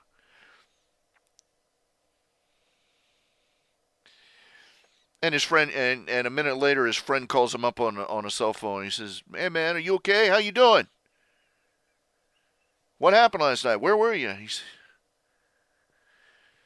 Bruce Willis looks at the dead squirrel still on. He says, he picks up the phone and he answers, dude, I don't know. I think I may have bleeped a squirrel to death.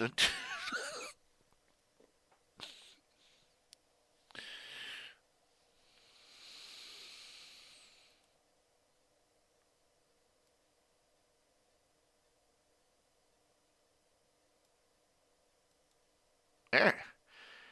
Eh. Okay, so which frame is that in? Let's see. Just da, da, da, da. Now, hold on. Da. Okay. I don't see any gaps, so why is it doing that? Okay, let's see here.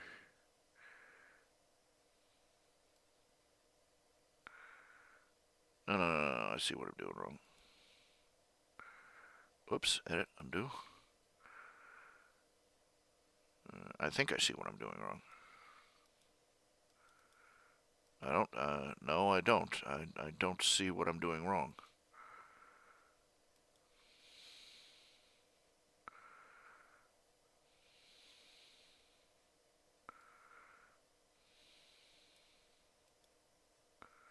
Why is it doing that? Edit, undo.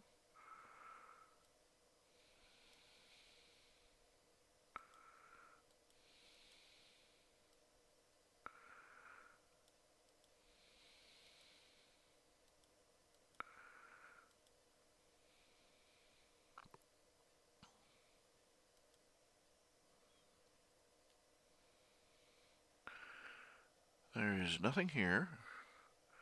That should be letting it leak. So what is leaking? I don't see it leaking. It's confusing.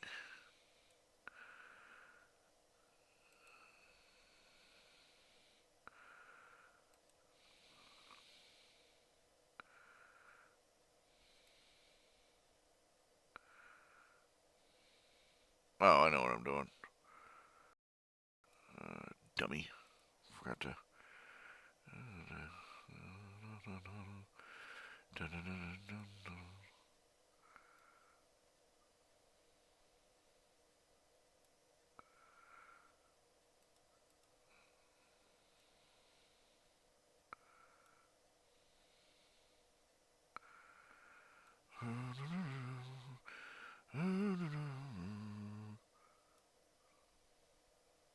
Oh, that's interesting. I'll have to experiment with that later.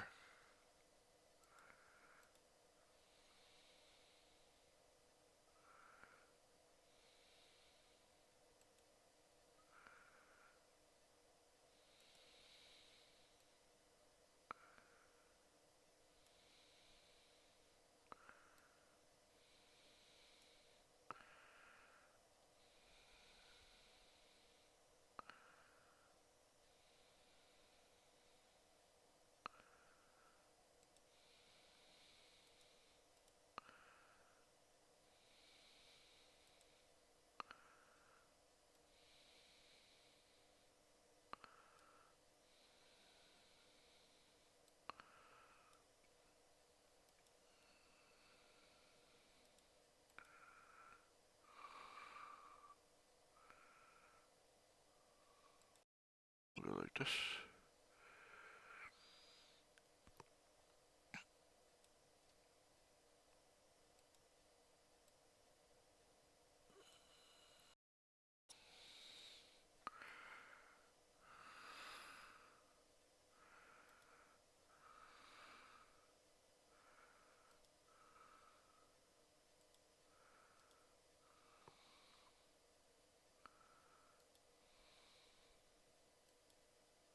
Oh, undo.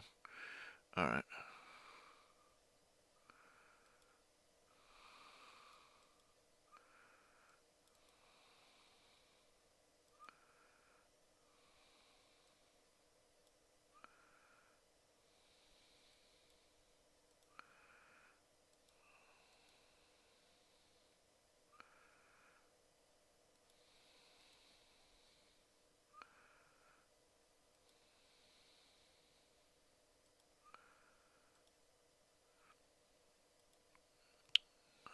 Let's see here.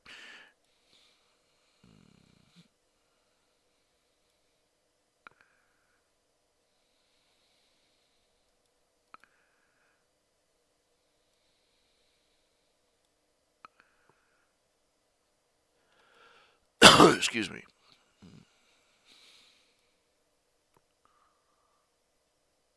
There we go. More or less.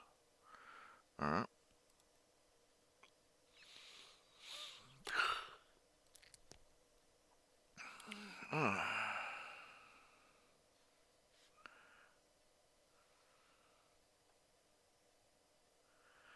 What was fun? Each episode. What are you talking about? What show? Amiga Dragon. You say that was fun. They even showed the outtakes after each episode. What would that be?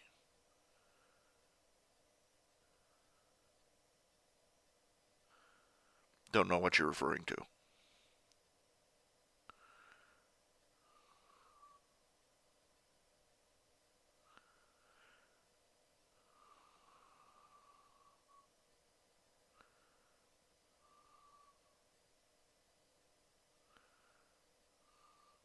Ah, the crazy ones. Yeah. I gotta watch it again. I've only gotten up to like halfway up the second episode, so it probably grows on you. Sad, sad. Red Fox. I remember Red Fox last TV show. He literally died of a heart attack on like they were filming like the fourth episode. Boom, dead right on stage.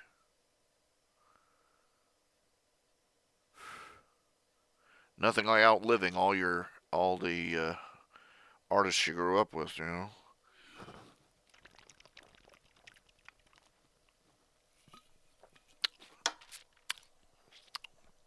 Beats outliving the ones you saw grow up, though. Pardon.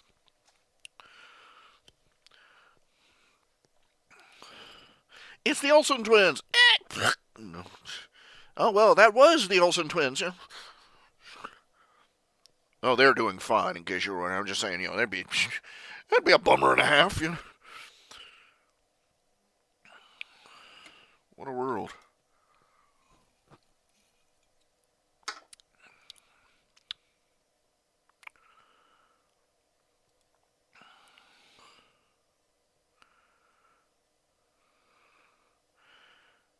Hmm.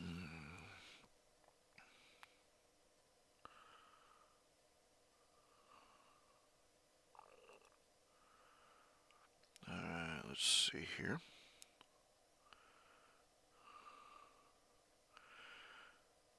Layer, new raster there. Okay, need curved lines. Let's see, line tool, curve line.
Da, da, da, da, da, da, da, da, da, da, da, da. Da, da, da, da, da, da, da, da.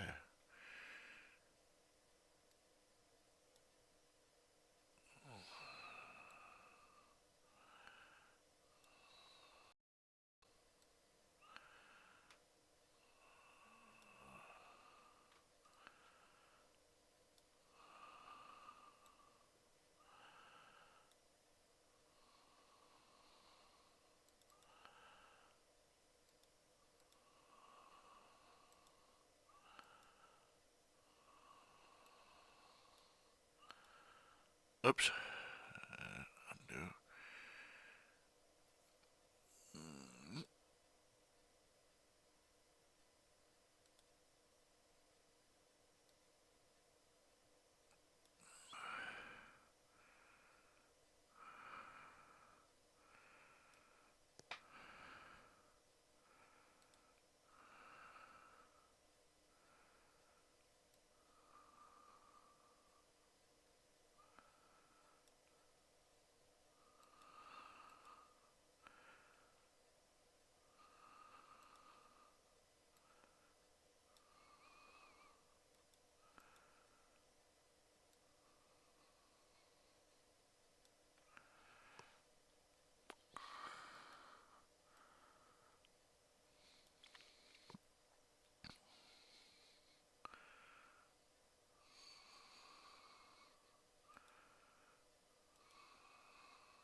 Let's see here.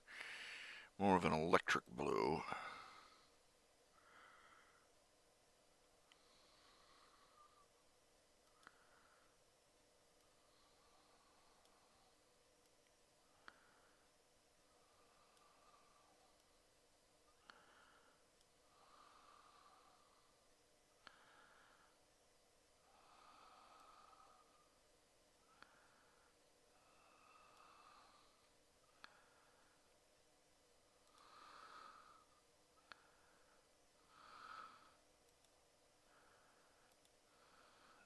Let's see, brush shape.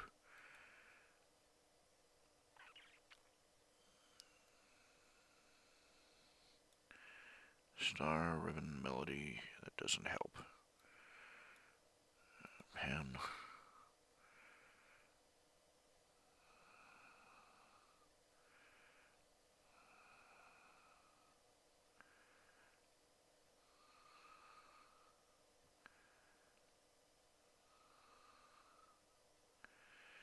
Let's see, pen, pen, pen, pen, pen.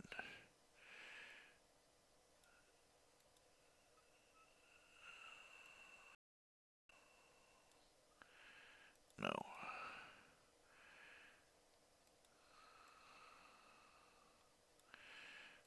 No. Hard to soft.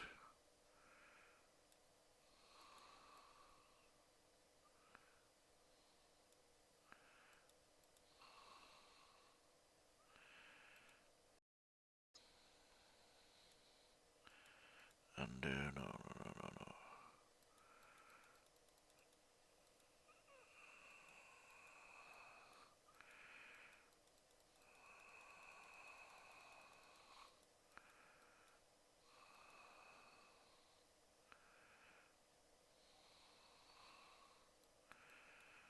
To avoid web sling, wide star, weird, wispy worm, regulate, block, blood scribe, boom, boom, spiky. That's closing in on this. Crash glass.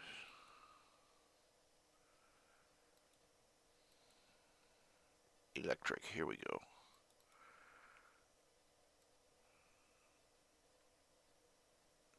No, that's not it.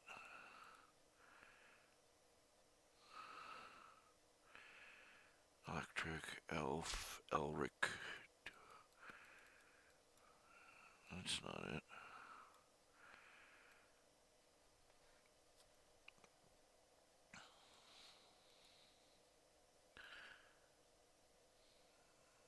that's not it. Well, that's very nice, but it's not what I'm looking for. Matrix.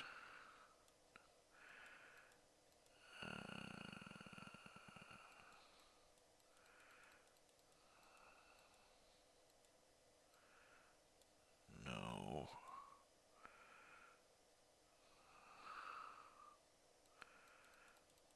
Power.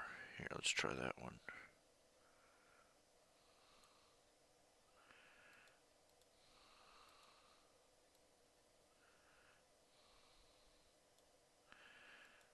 No, that's not it too. Power hard. That's not it either. Puff pyramid. No. Ribbon line, rings, roots.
No, that's not it. It's tricky.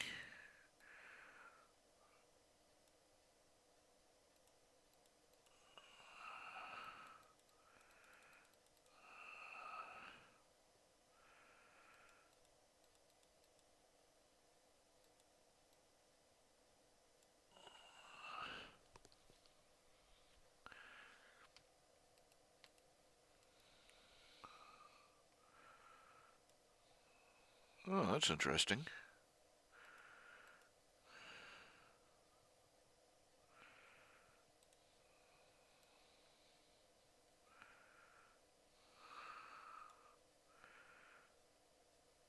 Oh, very interesting.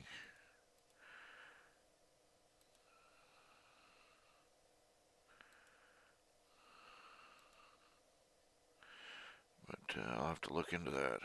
Blob start.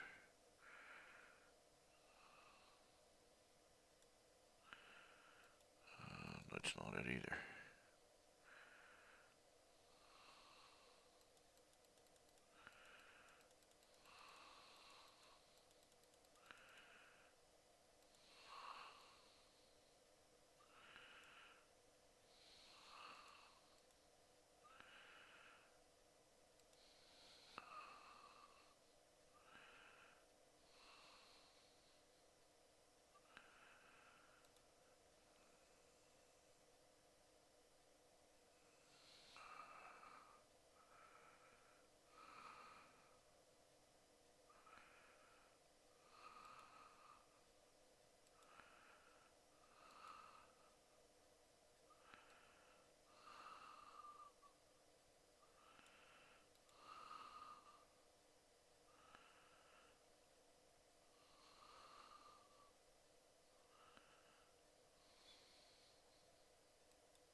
No, that's just, I'm just gonna have to, let's see, just gonna have to do it the regular way. It's just Millipen.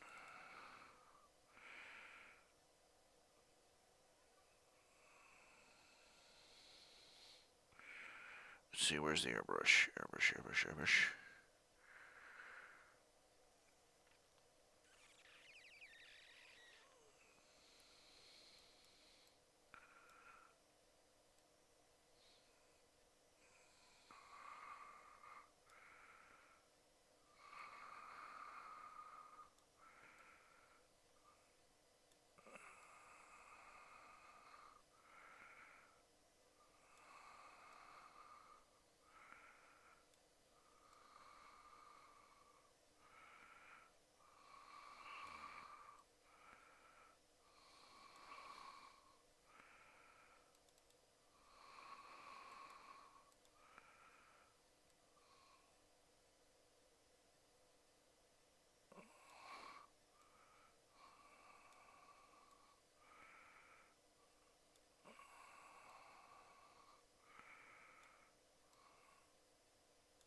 Okay, in order to get the effects on...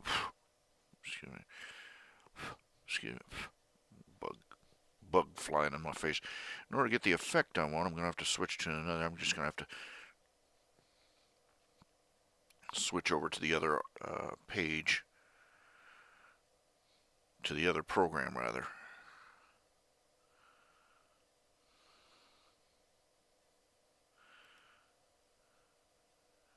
What it is that Quentin has always worked with very little lux on hand.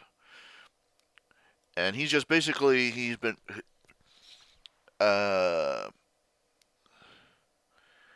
he's basically been handed a device that puts out as much lux, as much quintessence as in a few seconds as he would have been exposed to at home in a day.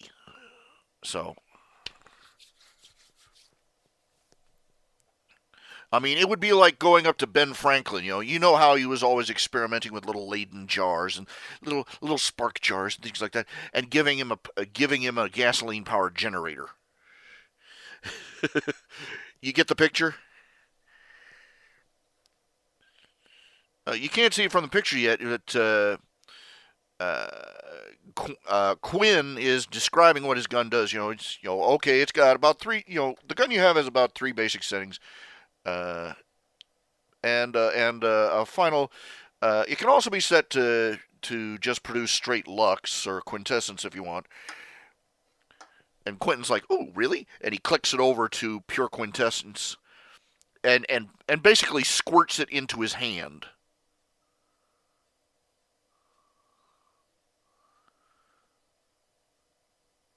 And just catches a ball of it in his hand and flings it down the range as a simple little knock the target over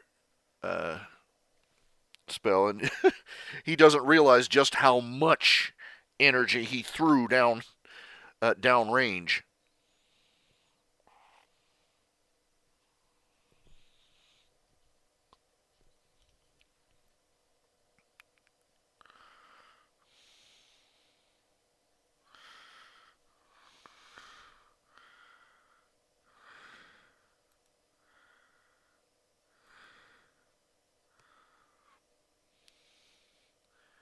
Basically, Quentin just got a drink from the fire hose.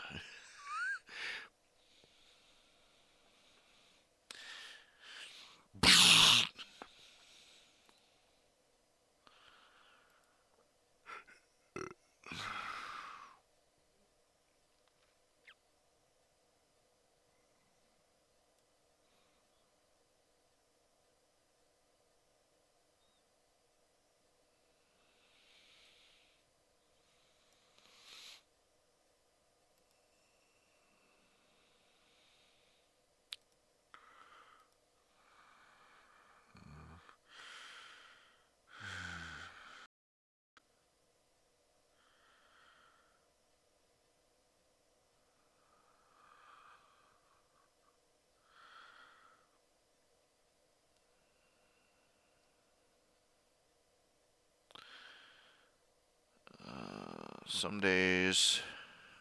Oh, one note. Let's see here. I feel so out of my depth sometimes.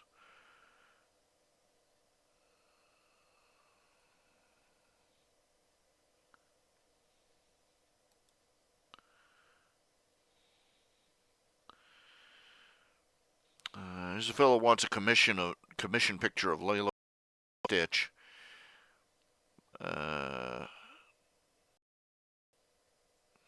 I'd make it a general policy. I don't take commissions of copyrighted characters, especially not from the House of Mouse. You know what I'm saying?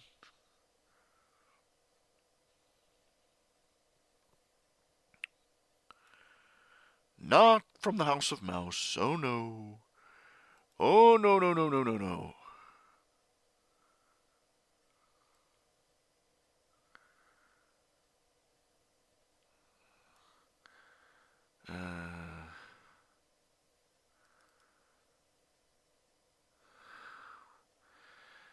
That's like going, here I am, please sue me. I love to have my life made difficult.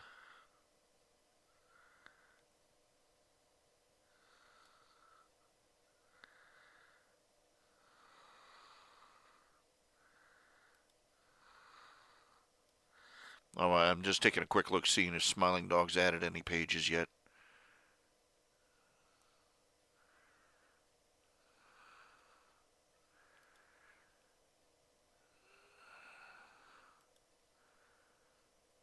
I feel so forgotten.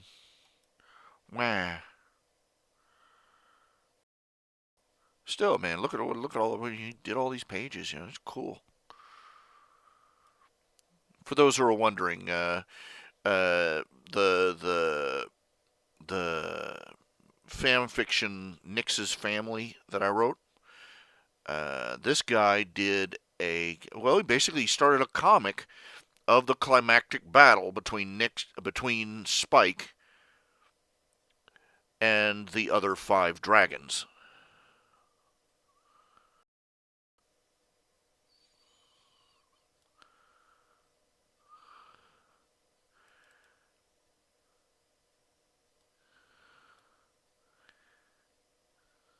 And it is awesome. But alas, it has not been updated since last year, I don't think. Let's see, this is the latest strip, which was updated. It's part 15.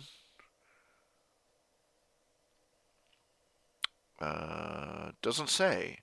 How do you tell when something was posted here? It doesn't say.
Okay, let's see here. I fall down, go boom, I forget where I put everything. Okay, let's see. It's back in here. Just come on. Come on, computer. Giddy up. Just,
You might say Quentin was sort of doing a spit test here.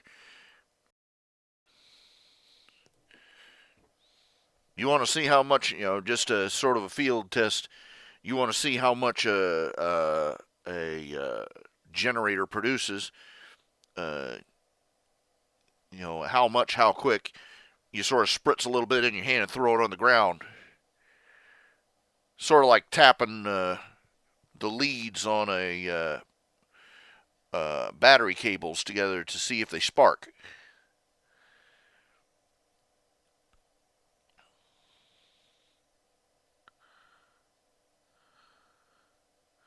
He didn't realize that for him that'd be the equivalent of just back home that'd be the equivalent of like spitting on a griddle. He didn't realize he'd scooped enough energy into his hand to blow the targets at the end of the thing to Kingdom Come.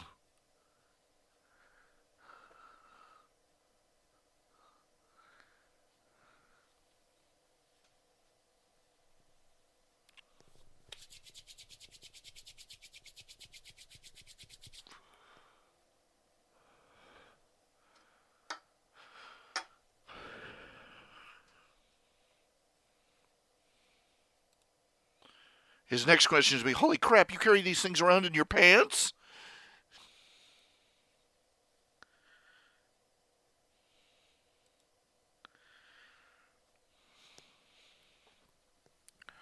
Remember, 0 point energy. The chip in Quinn's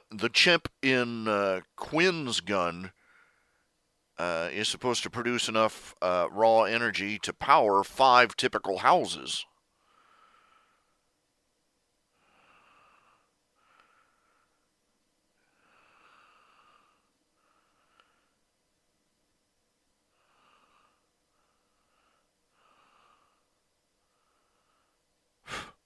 Oh, bugs, bugs, bugs. Ah, I hate it when spring comes. All these little no-see-ums come out of nowhere. I'm itching. Scratch, scratch, scratch, scratch, scratch.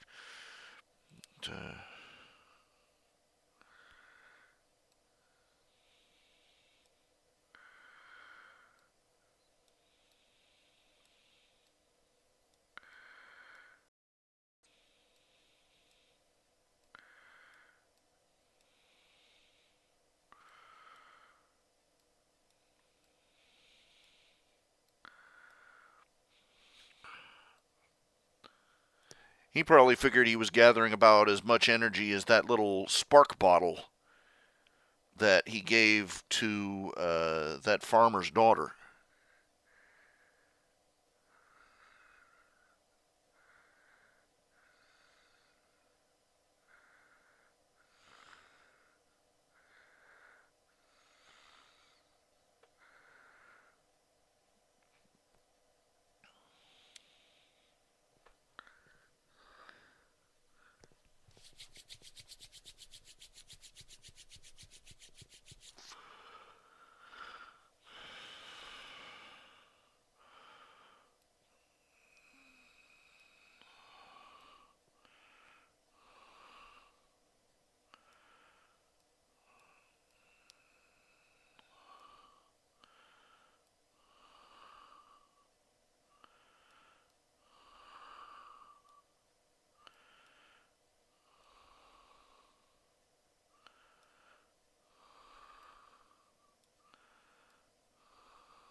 take a little break here. Just talk about some stuff, do some different things. Uh, People are saying that Darth Vulcan is sort of bogging down a bit. Those aren't. I've got fan fiction called "The Rise of Darth Vulcan" that's in process. You know, and some of the readers are getting grumpy because it's sort of bogged down a little bit in the middle here.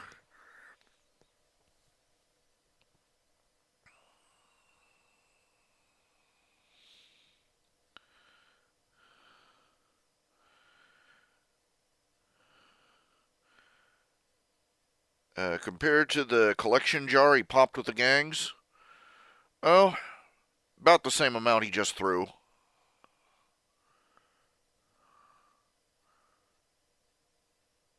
It's all in how it's used and how it's dispersed.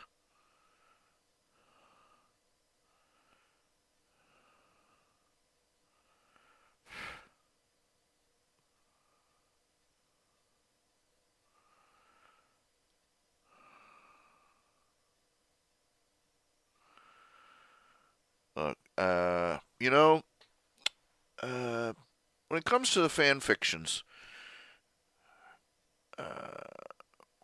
I think a lot of people lose sight of the fact that the real reason that most people write fan fictions, this is my perspective, so I may be wrong, but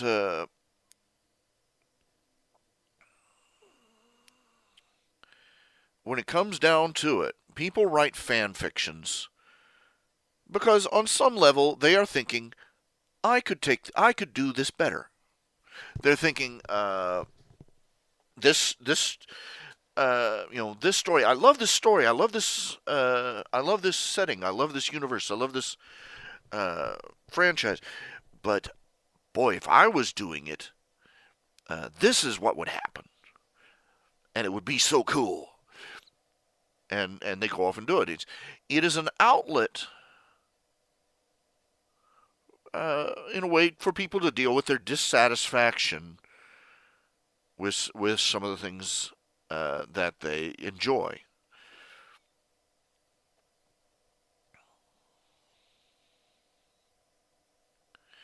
That dissatisfaction isn't necessarily a bad thing. I mean, one form of dissatisfaction is just simply the fact that the show is over and there aren't any more episodes airing. Always leave them wanting more, so they're wanting more, so they go out and make more. The form of fan fiction. Some fan fiction is just wanting to fix things. Others is just, well, in my case, a lot of it is my need to write take that to people who have written bad fan fiction or uh,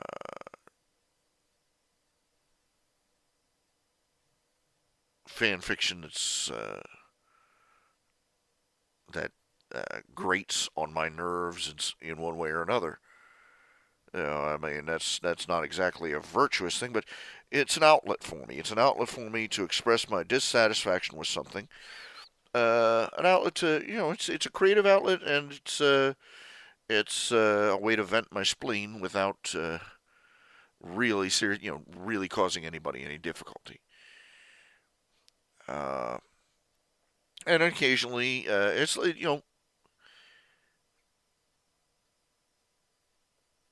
think of how a pearl is formed. A little bit of grit causing irritation. You get people write fan fiction because something about the show that they watch or that they like bothers them. Even if it's something as simple as the show is over. And the result, every now and then, you'll get a pearl. So, all to the better. It pays to remember that the reason people write fan fiction is for their own benefit. They're certainly not doing it for the money.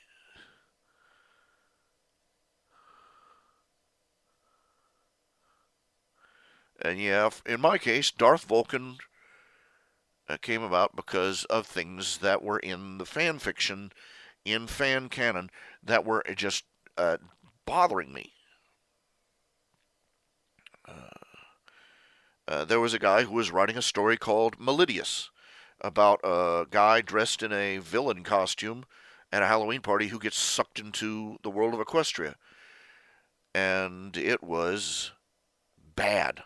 It was awful. First off, he made it an anthropomorphic setting, no particular reason, because it was a hate fiction. It wouldn't have made any difference to the story if he hadn't.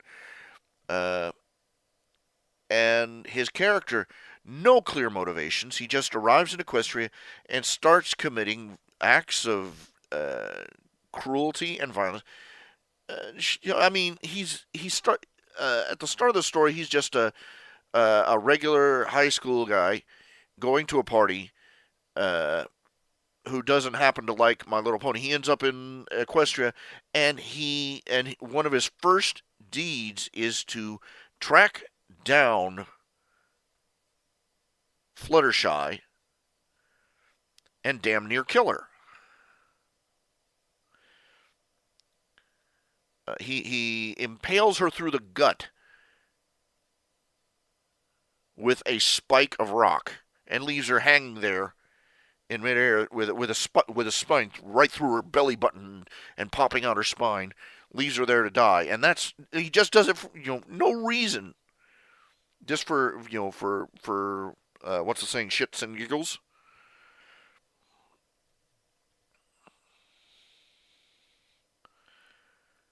And it was like the guy had taken an interesting concept and just all I can figure he's just some troll. If I'm inclined to think that to some extent he was a troll trying to get a rise out of actual fans. That's how bad it was. And I thought, no, this could be so much better. And so I sat down and started writing Darth Vulcan, which is a really stupid sounding name to say over and over again. I got to say that. I don't care how clever your title is. You're going to feel stupid saying it out loud. That's the truth. No matter how clever the title is,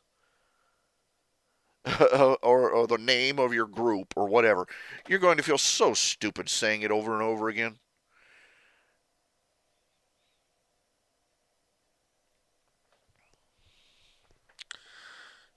Well,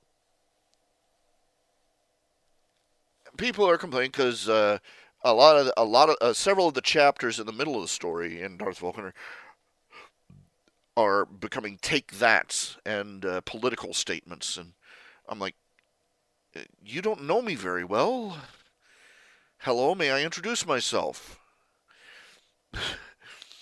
I mean, the whole thing is a take that. It's everything I write has some sort of social commentary in it. Inevitably.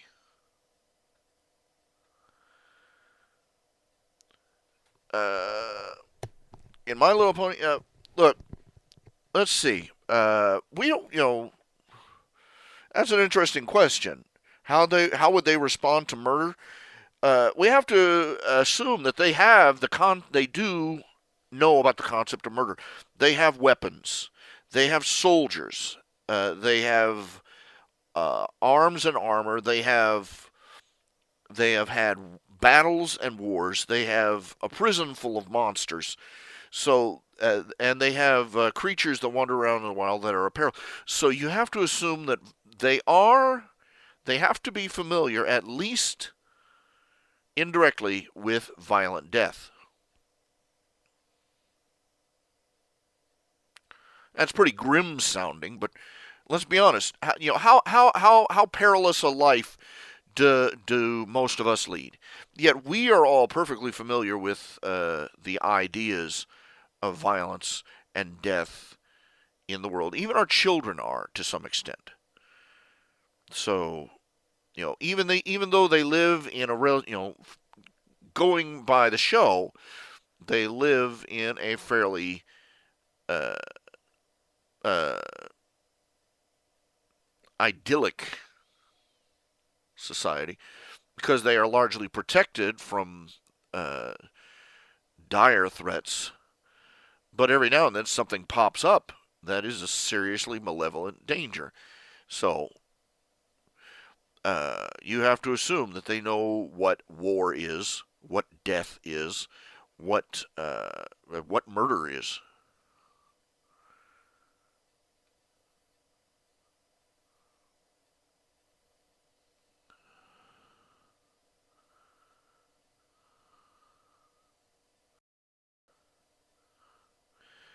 Well, actually, I've the fiendship is magic comic King Somber murdering the princess. Uh, I've read. I've read clips of it. He didn't. It didn't kill her. That's the thing of it. If they were to reassemble the pieces, they could bring her back.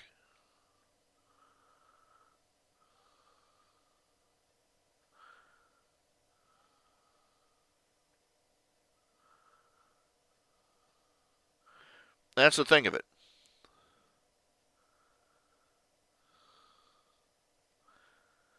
I haven't read any of the latest Friendship is Magic comics because I've read some of the ones that have come out, and I'm like, these are really going off the rails.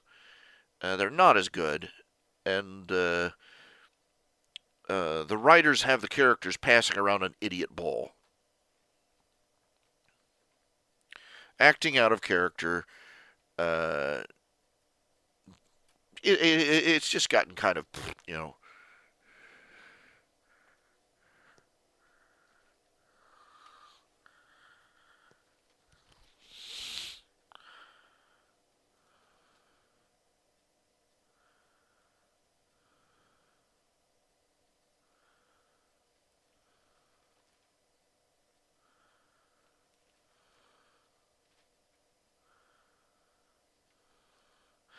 What I hated was when they had a one issue where they had Celestia fall in love with a Prince Sombra from another world, and then they end it by arranging a contrived scenario so that they can never ever be together ever again.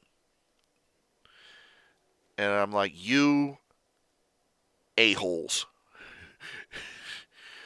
And it was stupid too.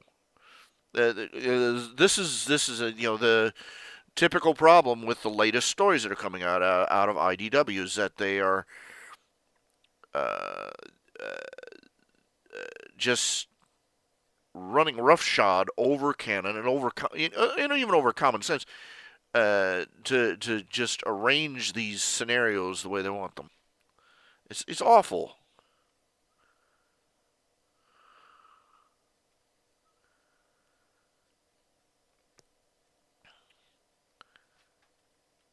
And here we have an example of the of yeah.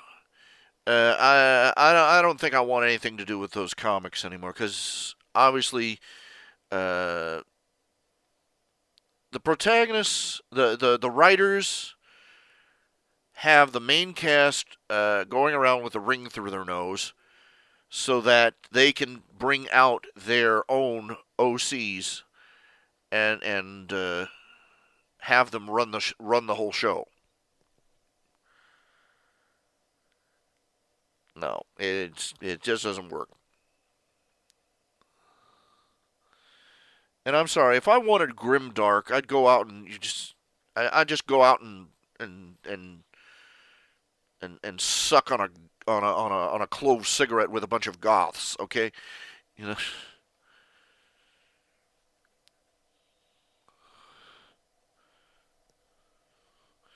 I don't do unhappily ever after.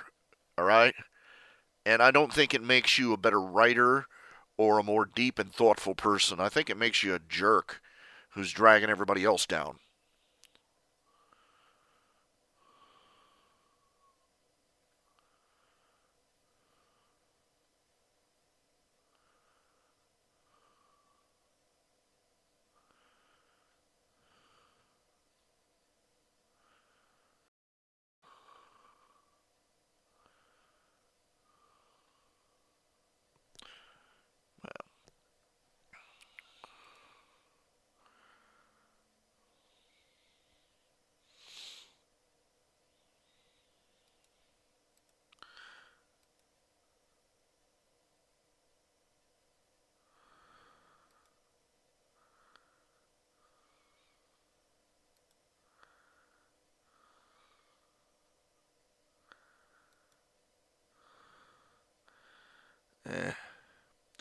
Well, let's see here.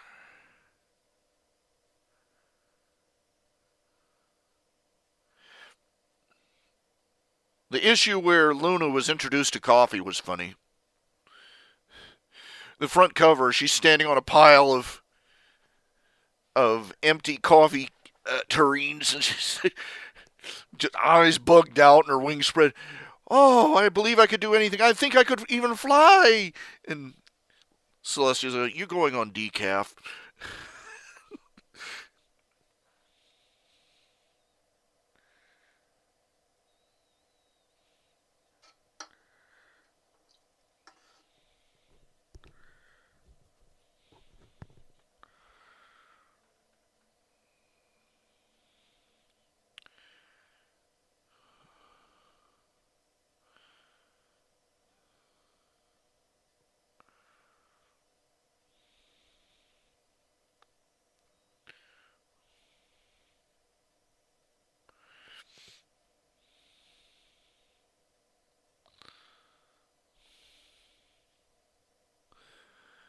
Oh, I don't know. Of course, you're going to expect this whenever somebody gets hold of something. They're going to take it their own direction, and it's not always going to be satisfying to everybody. You can only please so many people. Yeah.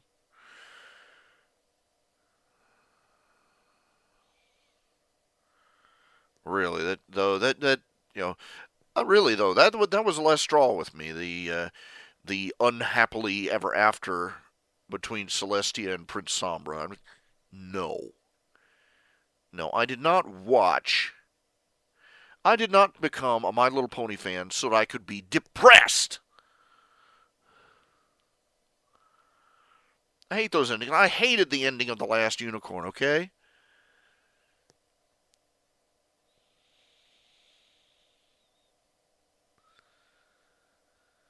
The guy that wrote that, Peter Spiegel, he thinks he's being so deep and meaningful. There are no happy endings because nothing ever ends. Oh, shut up.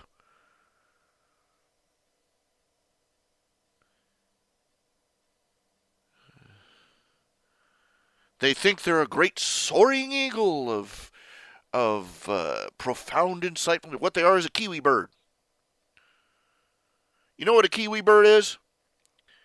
According to folklore, according to the folklore of Australia, a kiwi bird is a bird that flew up its own arse.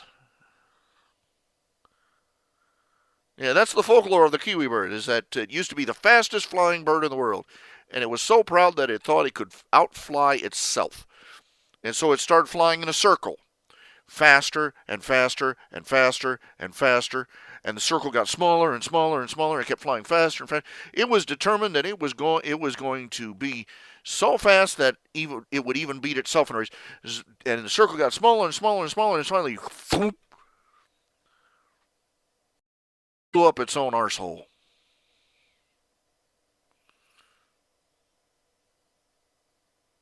And that, my friends, is why the kiwi bird looks like it does today.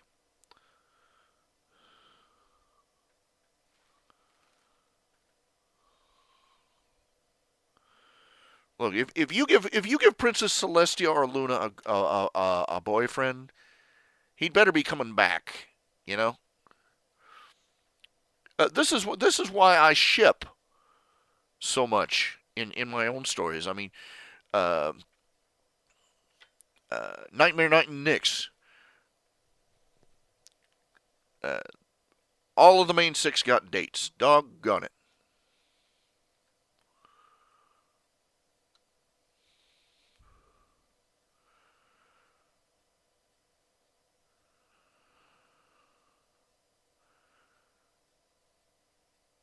Alaconundrum, Twilight gets married, and Celestia ends up with a suitor in the form of King Triton. Because I like that. Happy. Happy endings. What's wrong with that?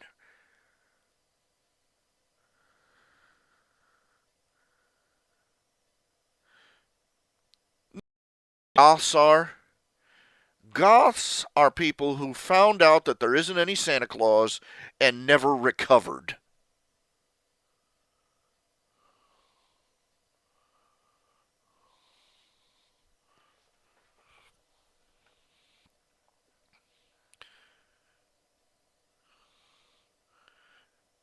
No, no, little goth boy, there isn't any Santa Claus.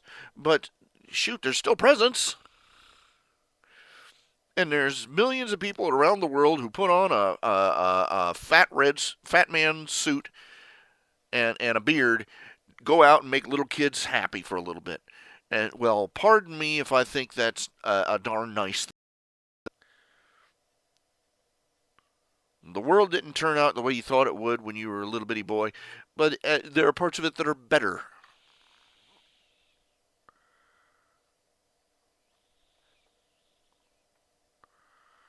Oh yeah.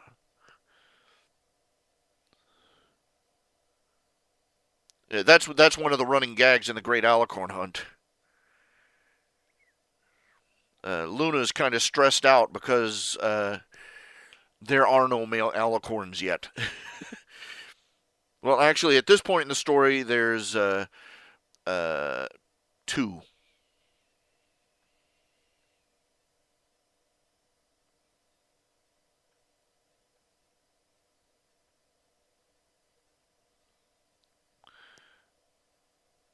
Let me think. There's one. One is married already, and the other one's underage.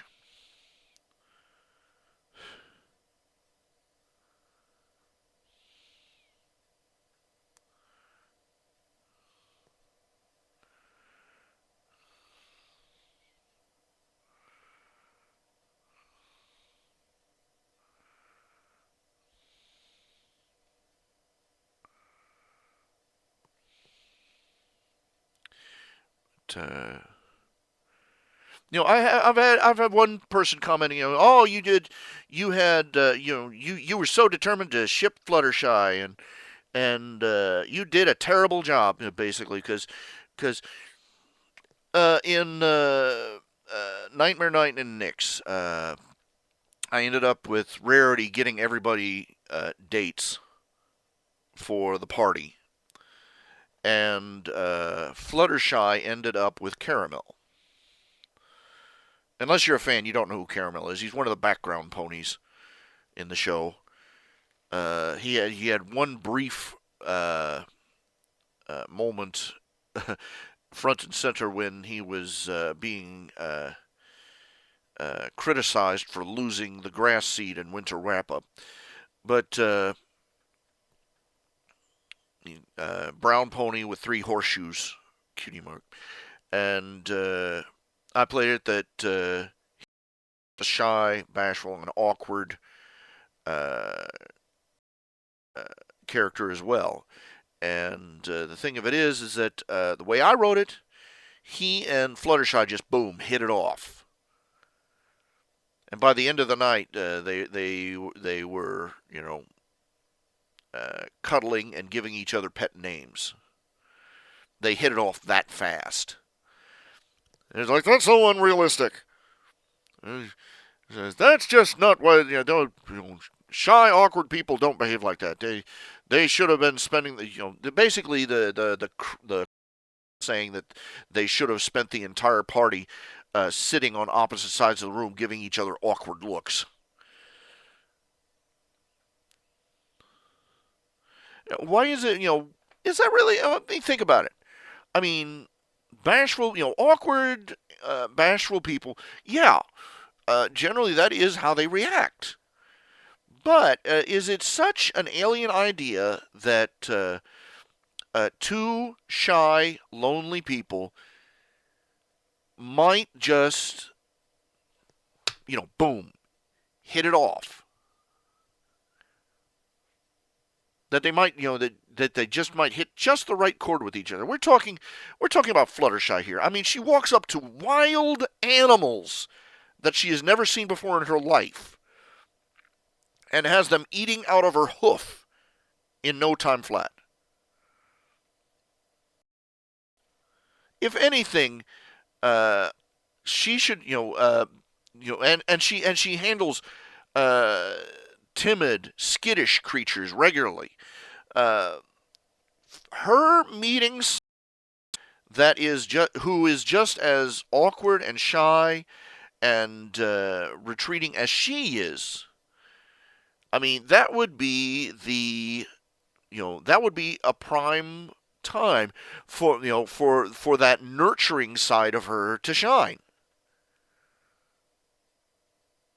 Am I missing a point here? I mean, her entire personality is around helping small, weak, timid creatures, and great big hairy scary ones too.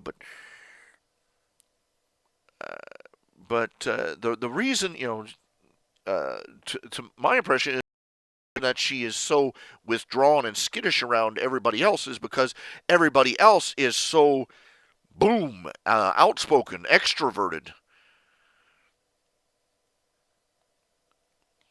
But if she was to meet somebody who was as shy and retreating as the creature she deals with,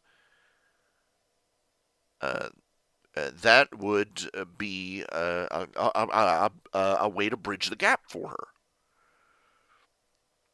And of course, many they're not young men in particular. Speaking as a guy who used to be a young man, uh, we're intimidated. We are intimidated by women. We're intimidated by girls when we're younger, and even when we're older. And lately, though, it's particularly difficult for men. Even other men will say this because women these days they're too busy trying to be I'm every woman you know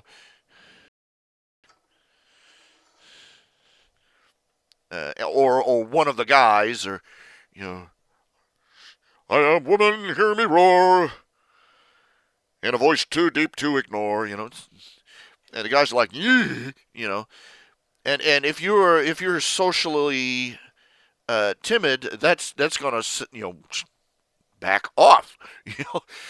But I mean, let's be honest here. This is Fluttershy here. This is the character from her very first appearance on screen had had the bronies just like oh she's so adorable, just melt to goo. As the ascended otaku put it, if you hate Fluttershy, you hate life.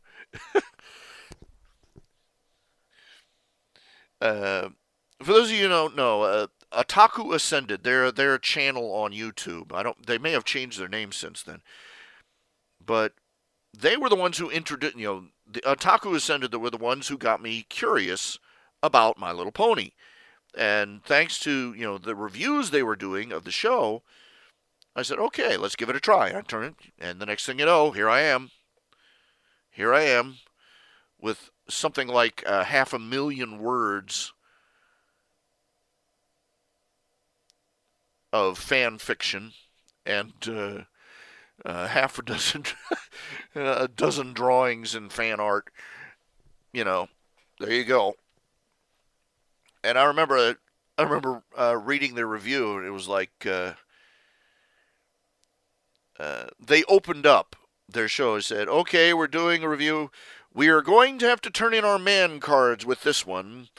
We're doing a review of My Little Pony: Friendship is Magic." And from that, boom, they were hooked. They were hooked. They were utterly hooked. It took me a couple of It took me a couple of episodes before I was really really hooked in. But after Dragonshy, that was it. Game over. It's too late, nurse. He's already a brony.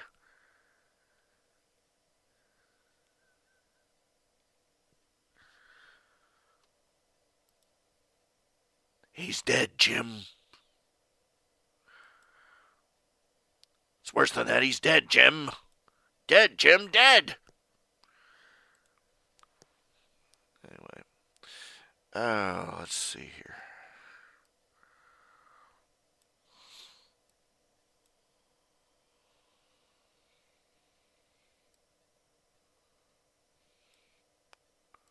Star trekking across the universe, boldly going forward, we cannot find reverse. Uh,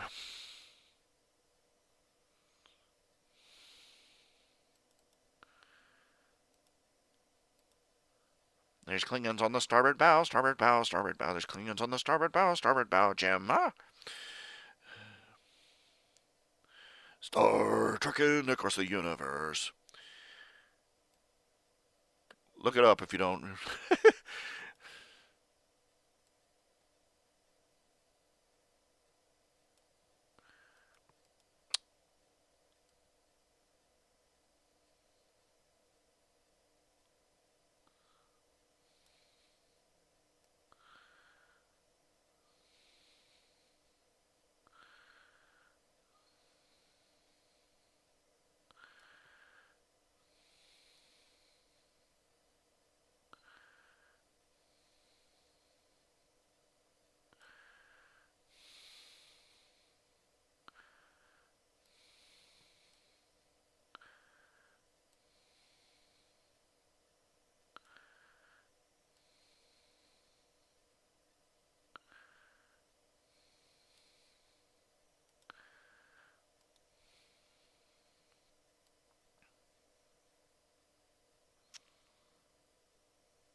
Pardon.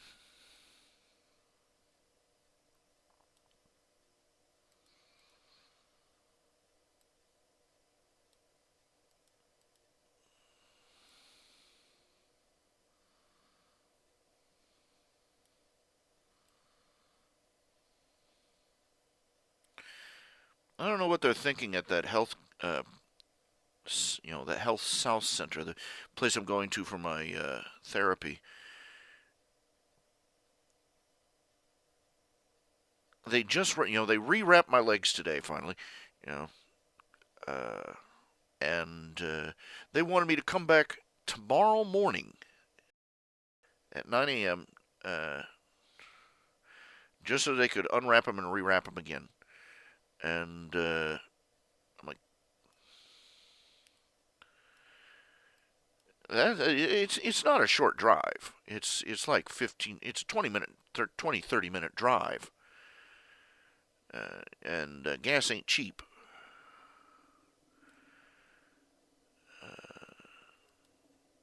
And it takes more than a day for these wraps to start having any noticeable effect on the swelling in my legs, especially after they've gone unwrapped for so long as they have. And I managed to, I went ahead and canceled the appointment tomorrow and had them, move it up to Friday. That was the next day they had available.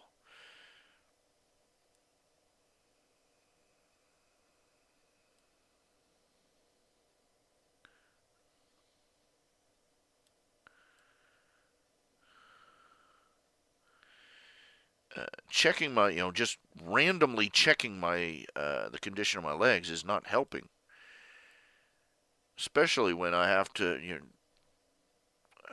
travel as far as I do just for an outpatient exam. I mean, I'm going out of state literally for this because there's nobody in Marietta. No, nobody in Marietta Memorial can do this. I've got to go all the way to Hell South so that somebody can so that a professional can wrap bandage around my leg.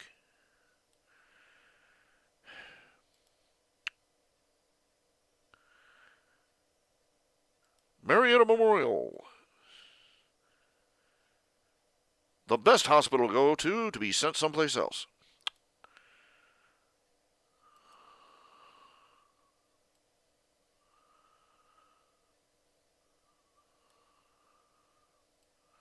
You'd think that therapy it's for lymphedema, so it's kind of a particular thing. But I mean,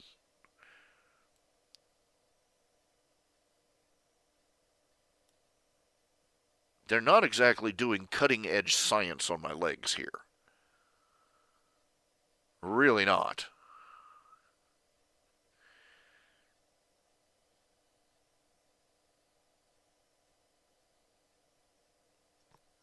There's no reason that a nurse or even an orderly or an intern couldn't do this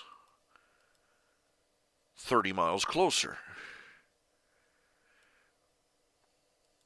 There's really no reason for me to go there 3 or 4 times a week. Uh, when they're not doing X-rays or sound. They're not using any tools or equipment or anything for my legs. They're just looking at them. They're unwrapping them, occasionally measuring them, and then wrapping them again. And it's a terrible waste of time and money.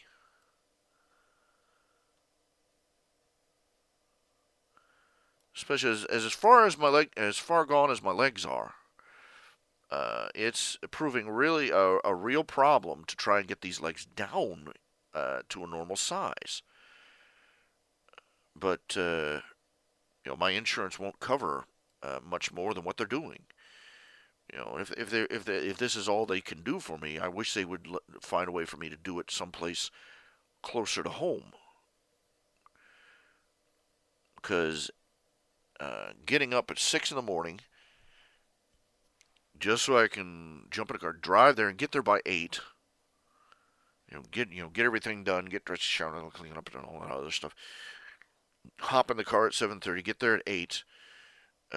Spend a half an hour while they unwrap my legs and then rewrap them.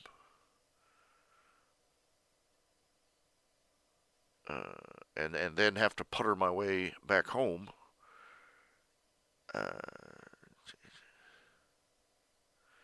It's sort of eating into what few finances I have left.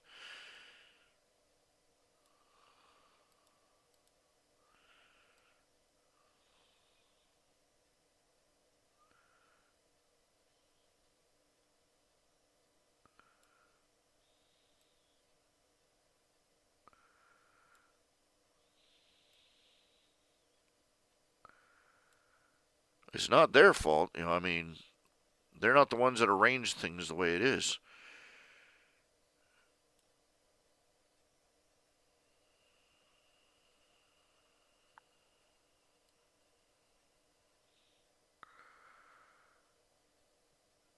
If they had just gotten me to, if all the doctors that I talked to, if they had just gotten me to Health South sooner, a year ago, 2 years ago, 3 years ago, 2 years ago, a year ago, if they had gotten me there at any time,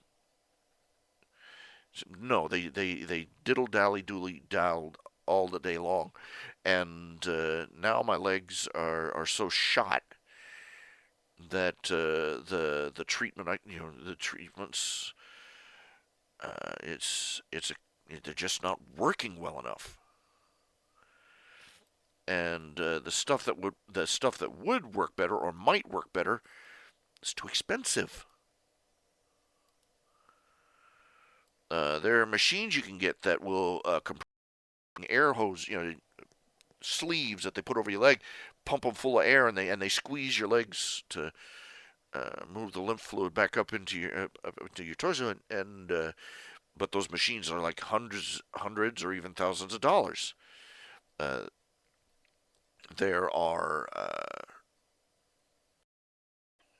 wraps you can wear that compress the legs continually, but the cheapest ones uh, are $155 a leg, and they're the same as the ones I already had that are now too small. They're just Velcro and stretchy rubber, and the Velcro wore out and they wouldn't stay on anymore. And so, here I am.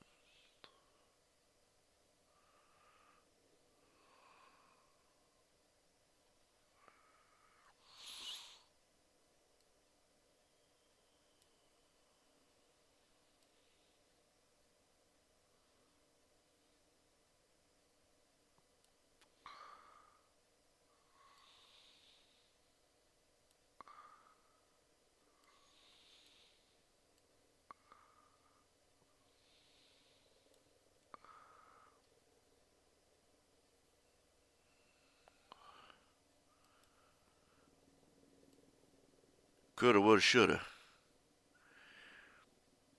I mean, I was going to the hospital a year ago, literally, and they were looking at my legs and saying, "You need to get into the lymphedema clinic." I said, "Sign me up!" And they futzed around and they futzed around, and they lost the paperwork, and they'd make a phone call, but they never got a call back, and just bull crap like that for years, for a literal year. Then they finally got me in this year, and if they'd have gotten me in a year ago or 2 years ago, it, the doctor could say, "You need to be in the living." Nobody would sign me up. Nobody would get me there. And I'd try to get them to sign me up. Come on, what do I got to do to get to this clinic? And where is this clinic? Show me. Where do I sign up? How do I get aboard? And bullcrap over and over and over and over and over. So basically, they waited until I was no longer easily treatable. Then they get off their fat asses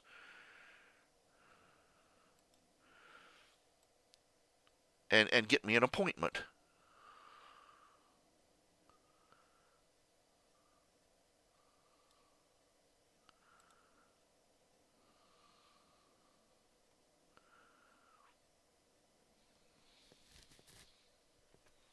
And it took years, literal years, to get them to finally stop dingle dicking around and do it.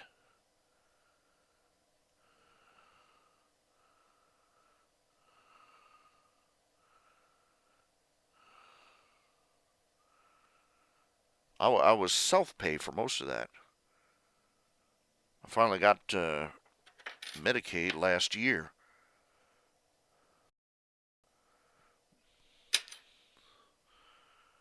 And now this Health South therapy clinic, and they're looking at me, oh, if we'd only gotten you a year ago or 2 years ago, or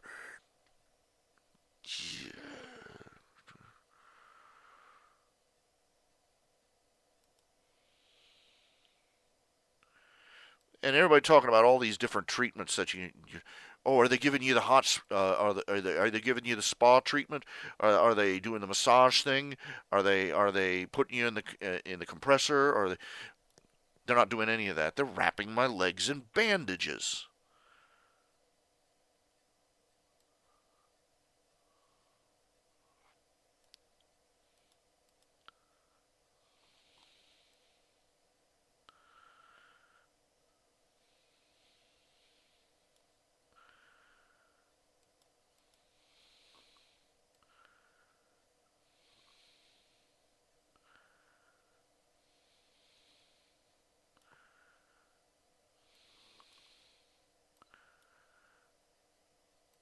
I hear about all these things, and they're not accessible to. They're not available. Like, gee, do you think maybe that we could update the treatments? Something a little more current than Dr. Quinn Medicine Woman?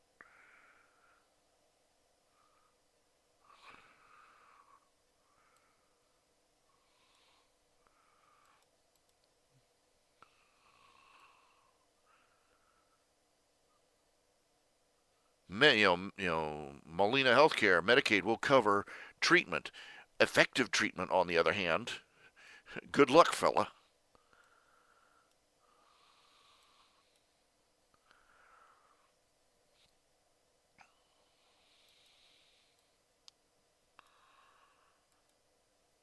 This isn't even a scratch on what people like Daniel Meyer and his wife are going through.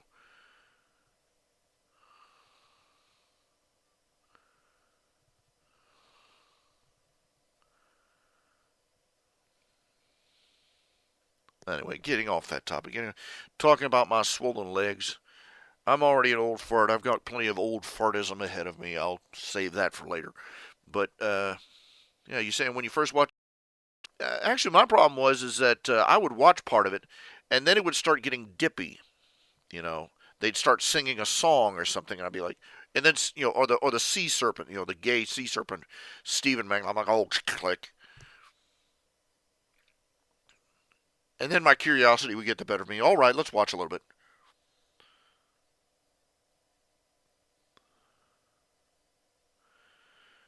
And the next thing I know, 3 or 4 episodes in, I'm watching, and yeah, there I am, hooked.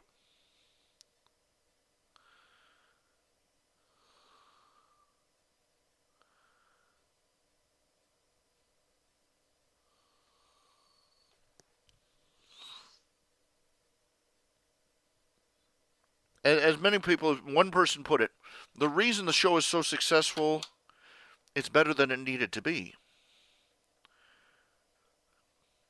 I mean, they could have made something, they could have made an absolute piece of crap, like the season, the Generation 2 or Generation 3,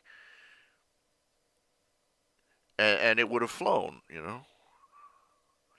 It would have been perfectly, it would have done, they would have pushed their pound of pink plastic, and that would have been it. But somebody wanted to do something better.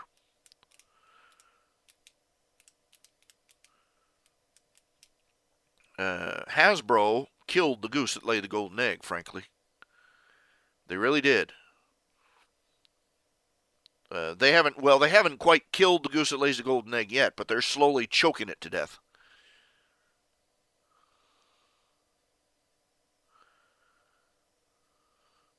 Well, some of the songs are annoying, but some of the songs in the show are really really nice. "Love Is in Bloom" from the wedding. I like that one. It's just toe tapping. "Smile, Smile, Smile." That was pretty good.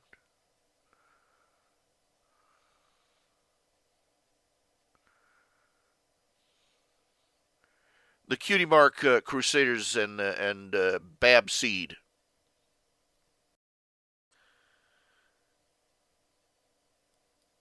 As frustrating as the resolution of that episode was, I cannot deny. Uh, I cannot deny the just how toe tapping that song was. That episode with Babsy, the reason that one got me close because, you know, I I had a lot of bullies when I was a little kid. We lived in a really, for a stretch, we lived in a really nasty neighborhood. It was a housing project basically, and it was basically run by a group of bullies. They tormented me and tormented my sister, and it affected me the rest of my life. And quite frankly, I was a bully magnet anyway, and always was through most of grade school. And I got myself a real solid little persecution complex because I figured, after that, I figured everybody was out to get me. I couldn't joke with anybody.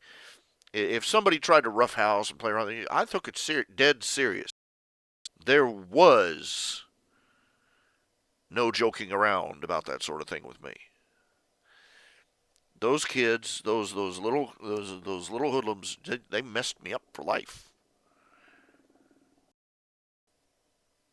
And I try to be Christian and try and have some sympathy for them because their lives went straight down the crapper too. But I heard about what they did after I left. It was about a few months after our family moved out, finally moved out. We were moving out to a farmhouse out in the middle of nowhere with no neighbors. And I couldn't have been. I became that uh, that life in that housing project made me the antisocial thing that I am today.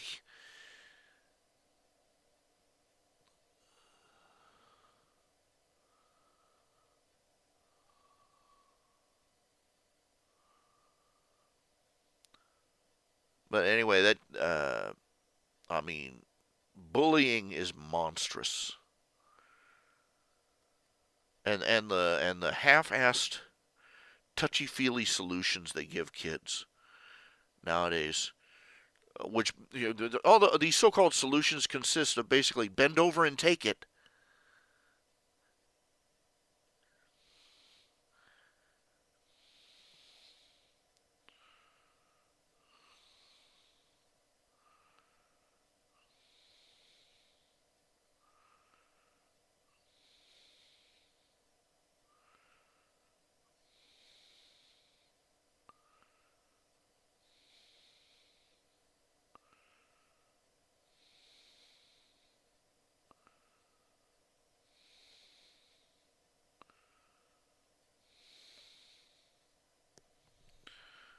But that episode really got to me. Made me madder than spit. Because they flat out came out and said that any bully victim who fought back was just as bad as the bully.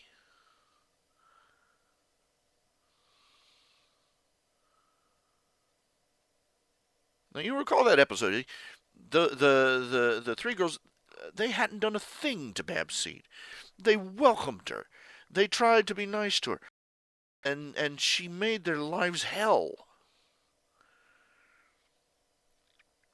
And even then, when they decided to get even with her, they set it up the only way that it was going to go down was if she kept being a bully. The only they set the trap so that the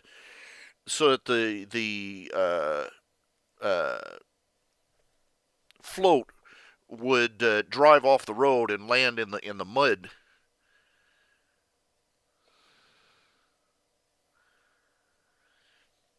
But they set it up so that the only way that trap would go off is if Babs Seed kept bullying them. And that's just what she did.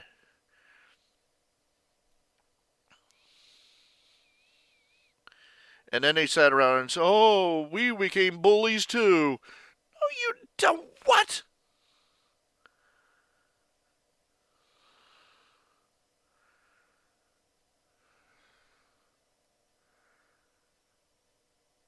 I wanted to, I just wanted to, I just stand behind the writers and dope slap them back and forth across a Moe style, to the left, and then back to the right.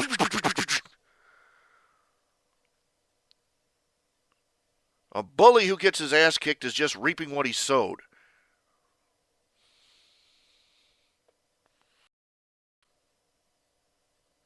Fighting back against a bully does not make you a bully. It makes you the consequences that you become the consequences that they sowed and now are reaping. And no, running to tell a grown up doesn't know. That was the thing of it. That's what got me. They try to set up. Oh, they should have gone to Applejack right from the. Oh, you mean the clueless, gormless hayseed who had a bully living in the same house, and she never noticed that Babs was bullying Apple Bloom right under their own roof. Oh yeah, she was going to be a load of help. And how many years, how long has Applejack been watching Diamond Tiara and Silver Spoon pick on Apple Bloom and done nothing?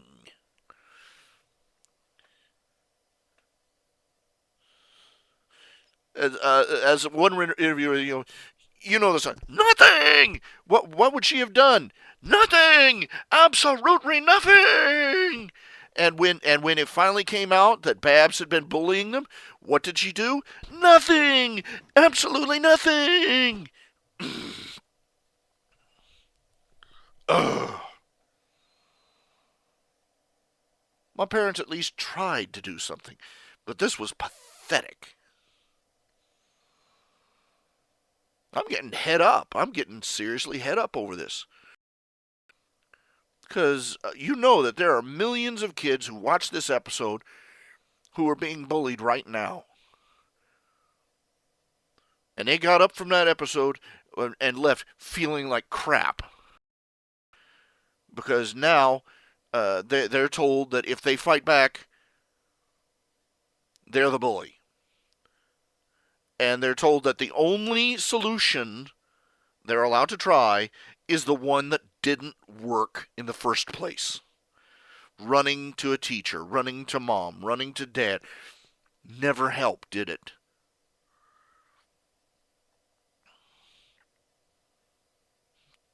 I mean, dang, cheerily sitting there watching Diamond Tiara bully those kids.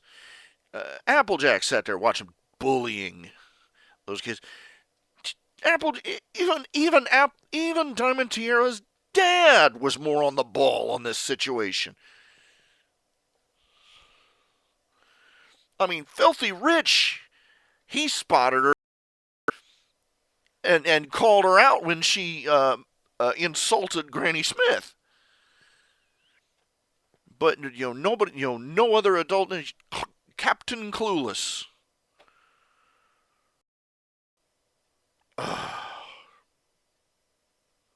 That is just yank my crank, yeah.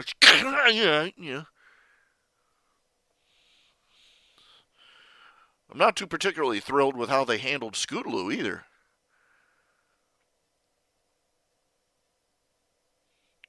I mean, the kid finally has a breakdown where she admits that she's terrified she'll never fly. And what's the response? Oh, well, who cares about that? That was the message.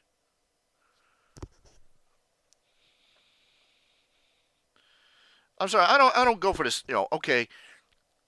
Word of God, straight from Lauren Faust, is that no, she's not handicapped. She just hasn't figured it out yet. But somebody in that staff, somebody in Hasbro, wants a handicapable character of some sort. Just to throw a sop to the social justice warriors.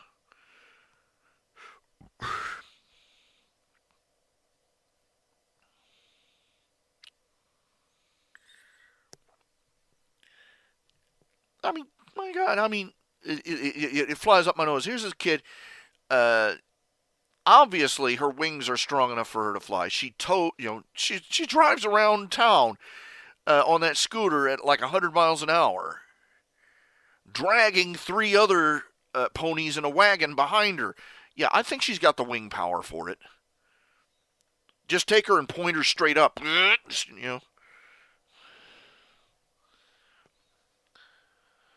But no, nobody is trying to help her.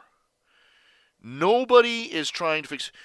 Here is a picture, and it's made clear that she is not flying. Everybody knows it. Everybody knows this is not normal, because all the other Pegasus kids are flying already at her age, and she's stuck on the ground, and nobody's doing anything. And that's really what makes me sick. They've got the elements of harmony right there.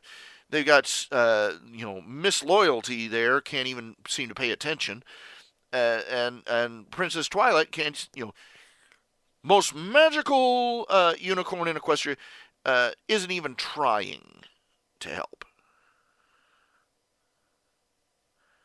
Yeah, the only time she could fly was in her dreams, and I'm like, you want to go and punch the people that write characters into these miserable situations and never let them out. I mean, damn! Even the Trix rabbit finally got a bowl of cereal.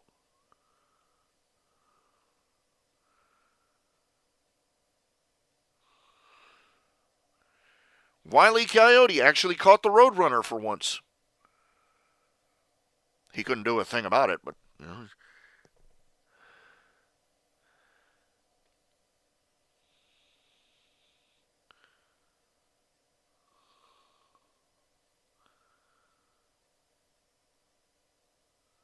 Big Bird finally got the grown-ups to see Snuffleupagus. But no, no, no. Stop that. You know?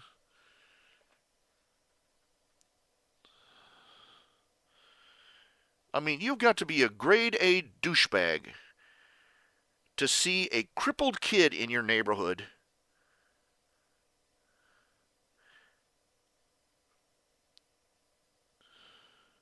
and your attitude is, oh well, she can drag herself along the floor, along with everybody else, so she's fine.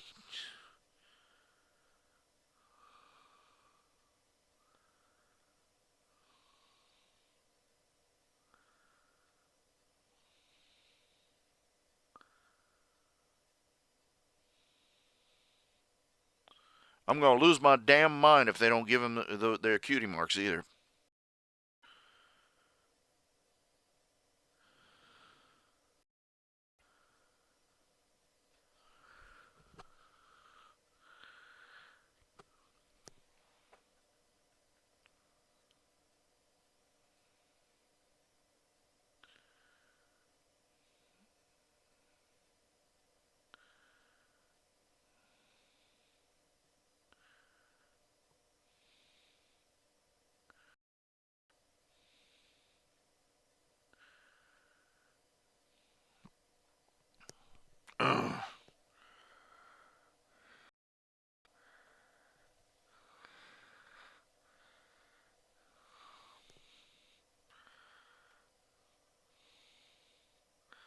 I mean, they bust their humps to help Fluttershy fly better. But the kid who's been stuck on the ground her entire life. Oh yeah, what about her?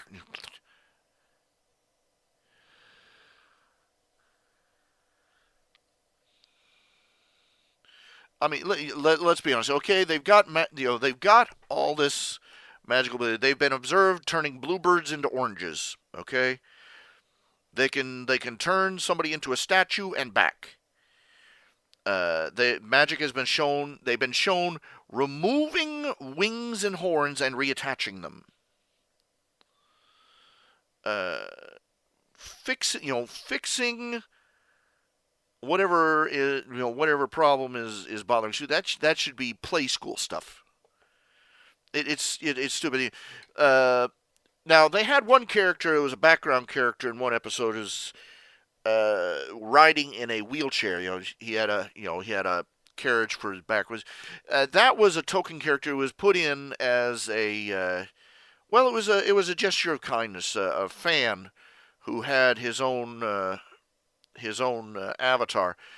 I forget how it ended up happening, but they decided just to be nice to him to put his character in the show. But canonically, it makes no sense. We're talking about creatures who can literally change what species they're. They Twilight turned herself into a breezy at one point. Uh, Making a pair of non-working legs work. Making a pair of non-working wings work. Should be child's play.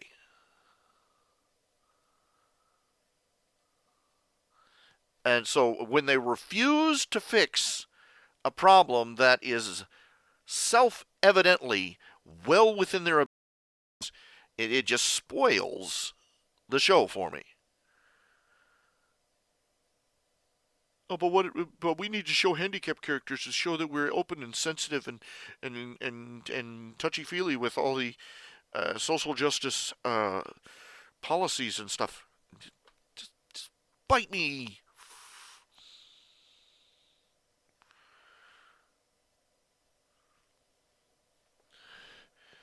When did we stop treating being handicapped like something that was wrong?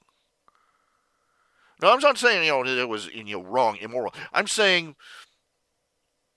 we used to regard being crippled as a tragedy. We tried to find ways to fix it.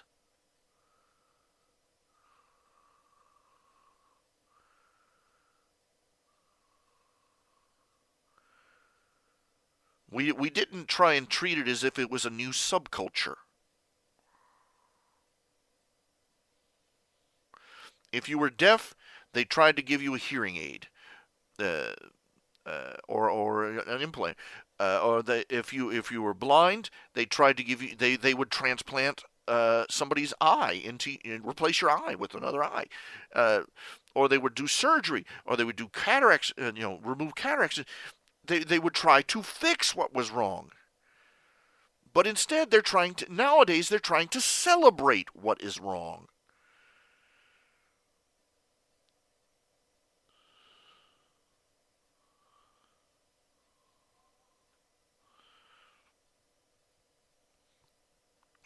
That's why I've seen so many episodes, uh, cases in real life where they let the retarded kid run in the winning touchdown for the game.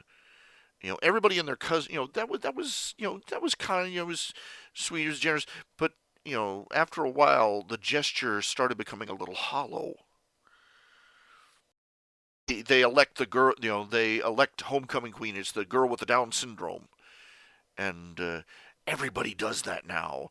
Or they elect a kid who's got chemo, who's bald and in a wheelchair, and they do that, to show how compassionate and sensitive they are. I always wondered if the Make a Wish Foundation ever gets this one. Well, little Timmy, you've been elected to get your wish come true from the Make a Wish Foundation. What would you like? Oh, nothing much. How about a cure?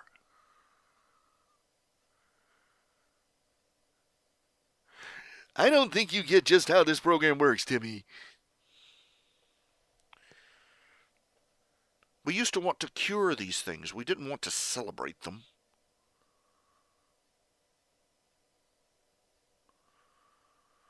We sure as heck didn't want to teach people to accept them. You need to embrace your inner handicapped person.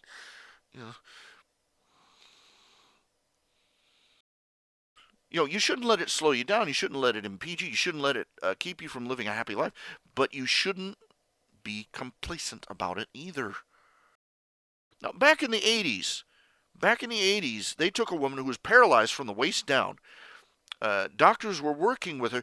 They had developed a system. It was basically electrodes taped to her skin and to her back, and they would set little electric pulses through it, computerized, and she would stand up and walk that way with them. She had to use the arm, the parallel bar arm things to walk along, but she was walking. She had like 1,000 wires coming out of her suit and stuff. But I haven't heard a thing about that technology since. What happened to it?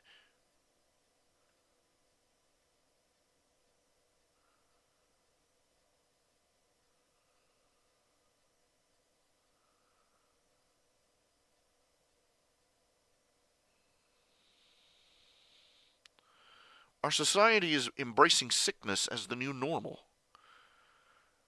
And not just moral or spiritual sickness, but actual physical sickness. Physical illness.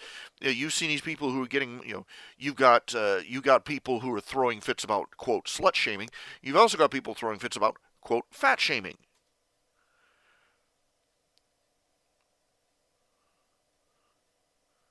Hey, look, I am 430 pounds. 430.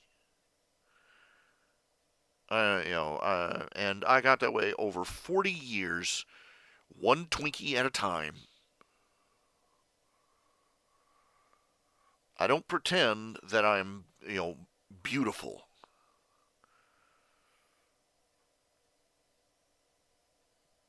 I seriously doubt if I'm ever going to be slender and thin and healthy again. But I know the reason why. And I don't try and pretend, fat is the new beautiful, it's felt normal. No, it's not.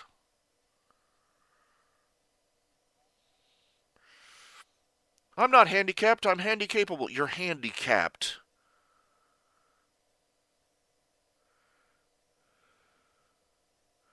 I can do anything you can do from this wheelchair. Okay, jumping jacks?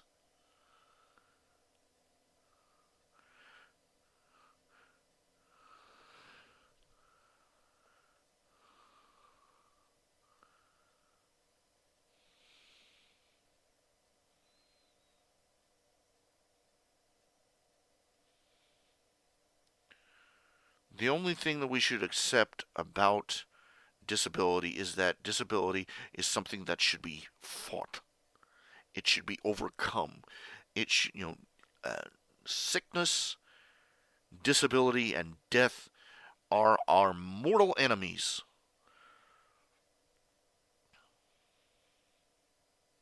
They should not be embraced.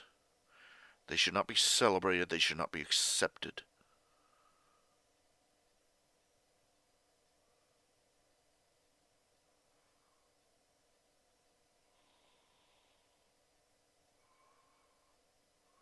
We see a little kid in a wheelchair. Our first thought should be, how do we fix?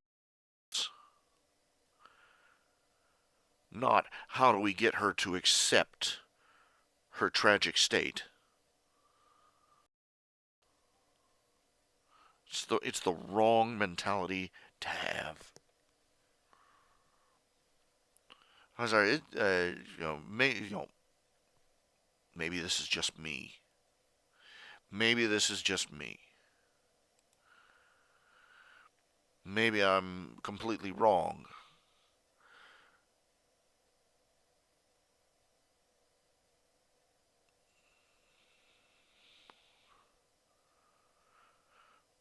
But Jesus went out and he healed the blind, the deaf, the lame, the halt, the sick. He didn't tell them, well, you need to learn to embrace your new reality. You're not handicapped, you're handicapable. He said, woman, thou art loosed. He said, take up your bed and walk.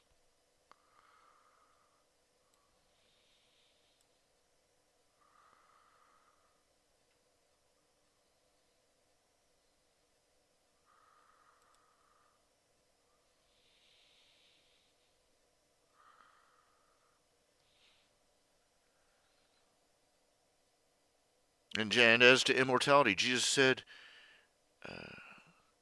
I am the resurrection. If he that believeth in me, though he were dead, yet shall he live. And whosoever liveth and believeth in me shall never die. Jesus came to defeat death. He came to free us from our sin and to save us from death and hell.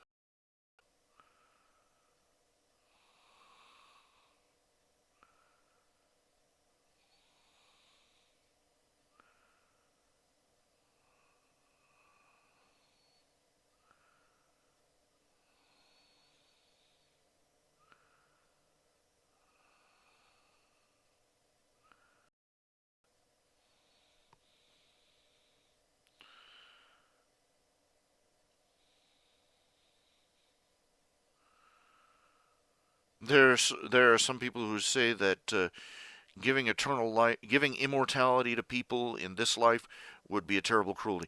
Uh, by that same logic, saving somebody from a burning building would be a cruelty. No, uh, as even though we live in a fallen world, in a fallen universe, in a sin-filled universe, every day of life is another chance for the lost to accept their Savior, for the saved to work on in this world on Christ's behalf.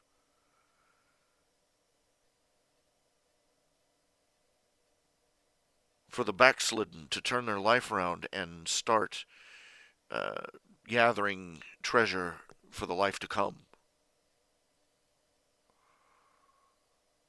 Every extra day of life is an extra chance.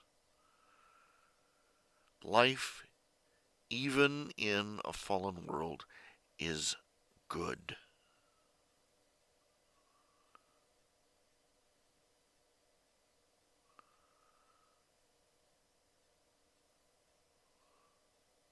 May God forgive us for our ingratitude, for how we waste our short little lives in sin, selfishness, and in disobedience. May God bless us.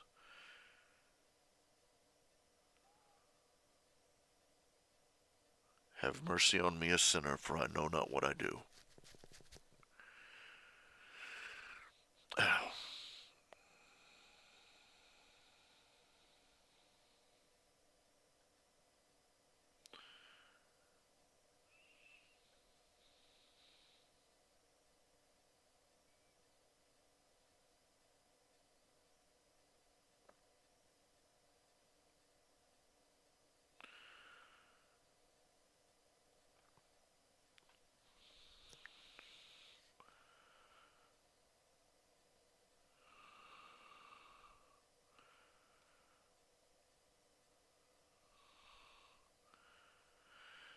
Granted, Scott Deerfield, being immortal, being eternal, being immortal, and old and senile, would just slobbering away in a old folks home, that would be kind of bad. But what would suck worse, or at the very least would kind of be just aggravating in its irony, is if you died of old age a day before they found a cure for Alzheimer's.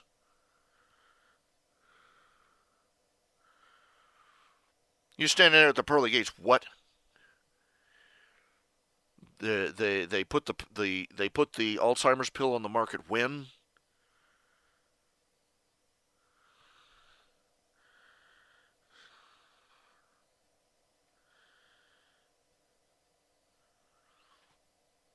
I like what Robin Williams had to say about this. Do they give you a medicine that will keep your body functioning into your later years? Keep your internal organs all running and everything working fine? No. Do they develop a medicine that will keep your mind clear and keep your facilities into your golden years? No, of course not. Can they give you a pill that will Chinese algebra? Oh yeah.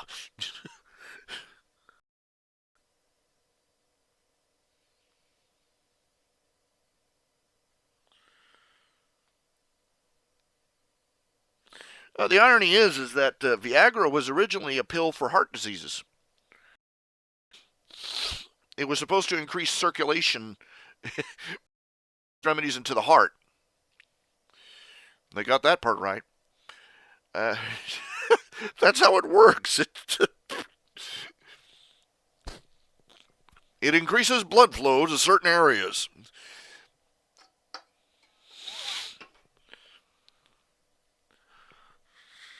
Well, sir, we've got some good news and bad news. The bad news is that the drug trial did not help with your heart problem. Well, the good news is, well, I think you can figure that one out for yourself.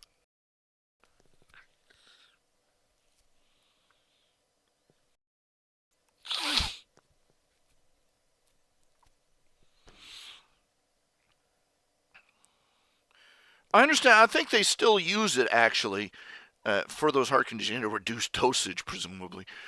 That they use it for those heart and circulatory conditions. Can you imagine trying to explain that at the?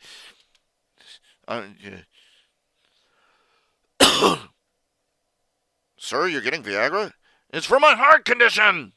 Right. Yeah. Viagra, the little blue pill, also known as it's for my.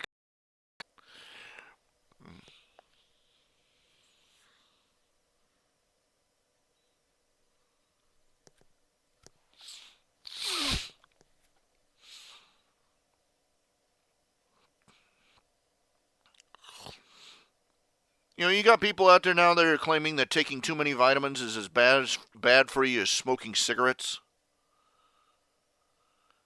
I'm like, yeah. Pull the other. I think that's a load of horse apples. I suspect what they're after. You see, vitamins. The FDA doesn't have as much of a grip on the vitamin trade as it does on other medicines. And since they're essentially a food substance, but they can't as strictly as they want, and they're trying to scare people off vitamin. Don't trust those vitamin people. Don't. And they do the same with herbal remedies and like alternative medicines. And they come out there. You're not allowed. They come in there and put this FDA. None of the claims of this medication have been proven by any scientific survey, study, or you know, it make it sound like they just went out into the wild and picked some random plants and stuffed them in a bottle. We'll all do it. No.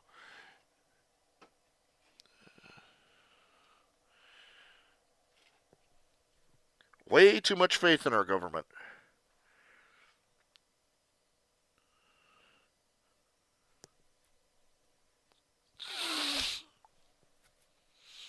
The people in government exist to perpetuate themselves. That's the beginning and end of their goals. Never forget it.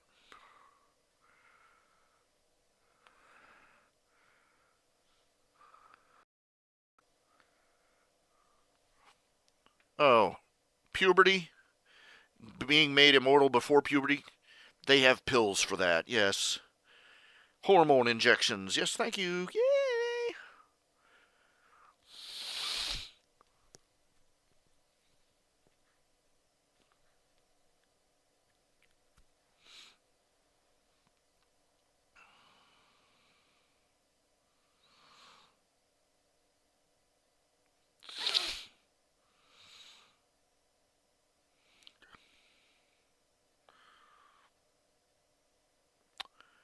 Okay, it is 10:44. I'm going to call it a night. It's been a long night. I don't know why I got this on. Turn that off. Okay, and we'll see you tomorrow, 6 p.m. We'll pick up where we left off. You all take care of yourselves and say a prayer for me. My faith needs strength. Faith in Christ, faith in God's promise and blessings.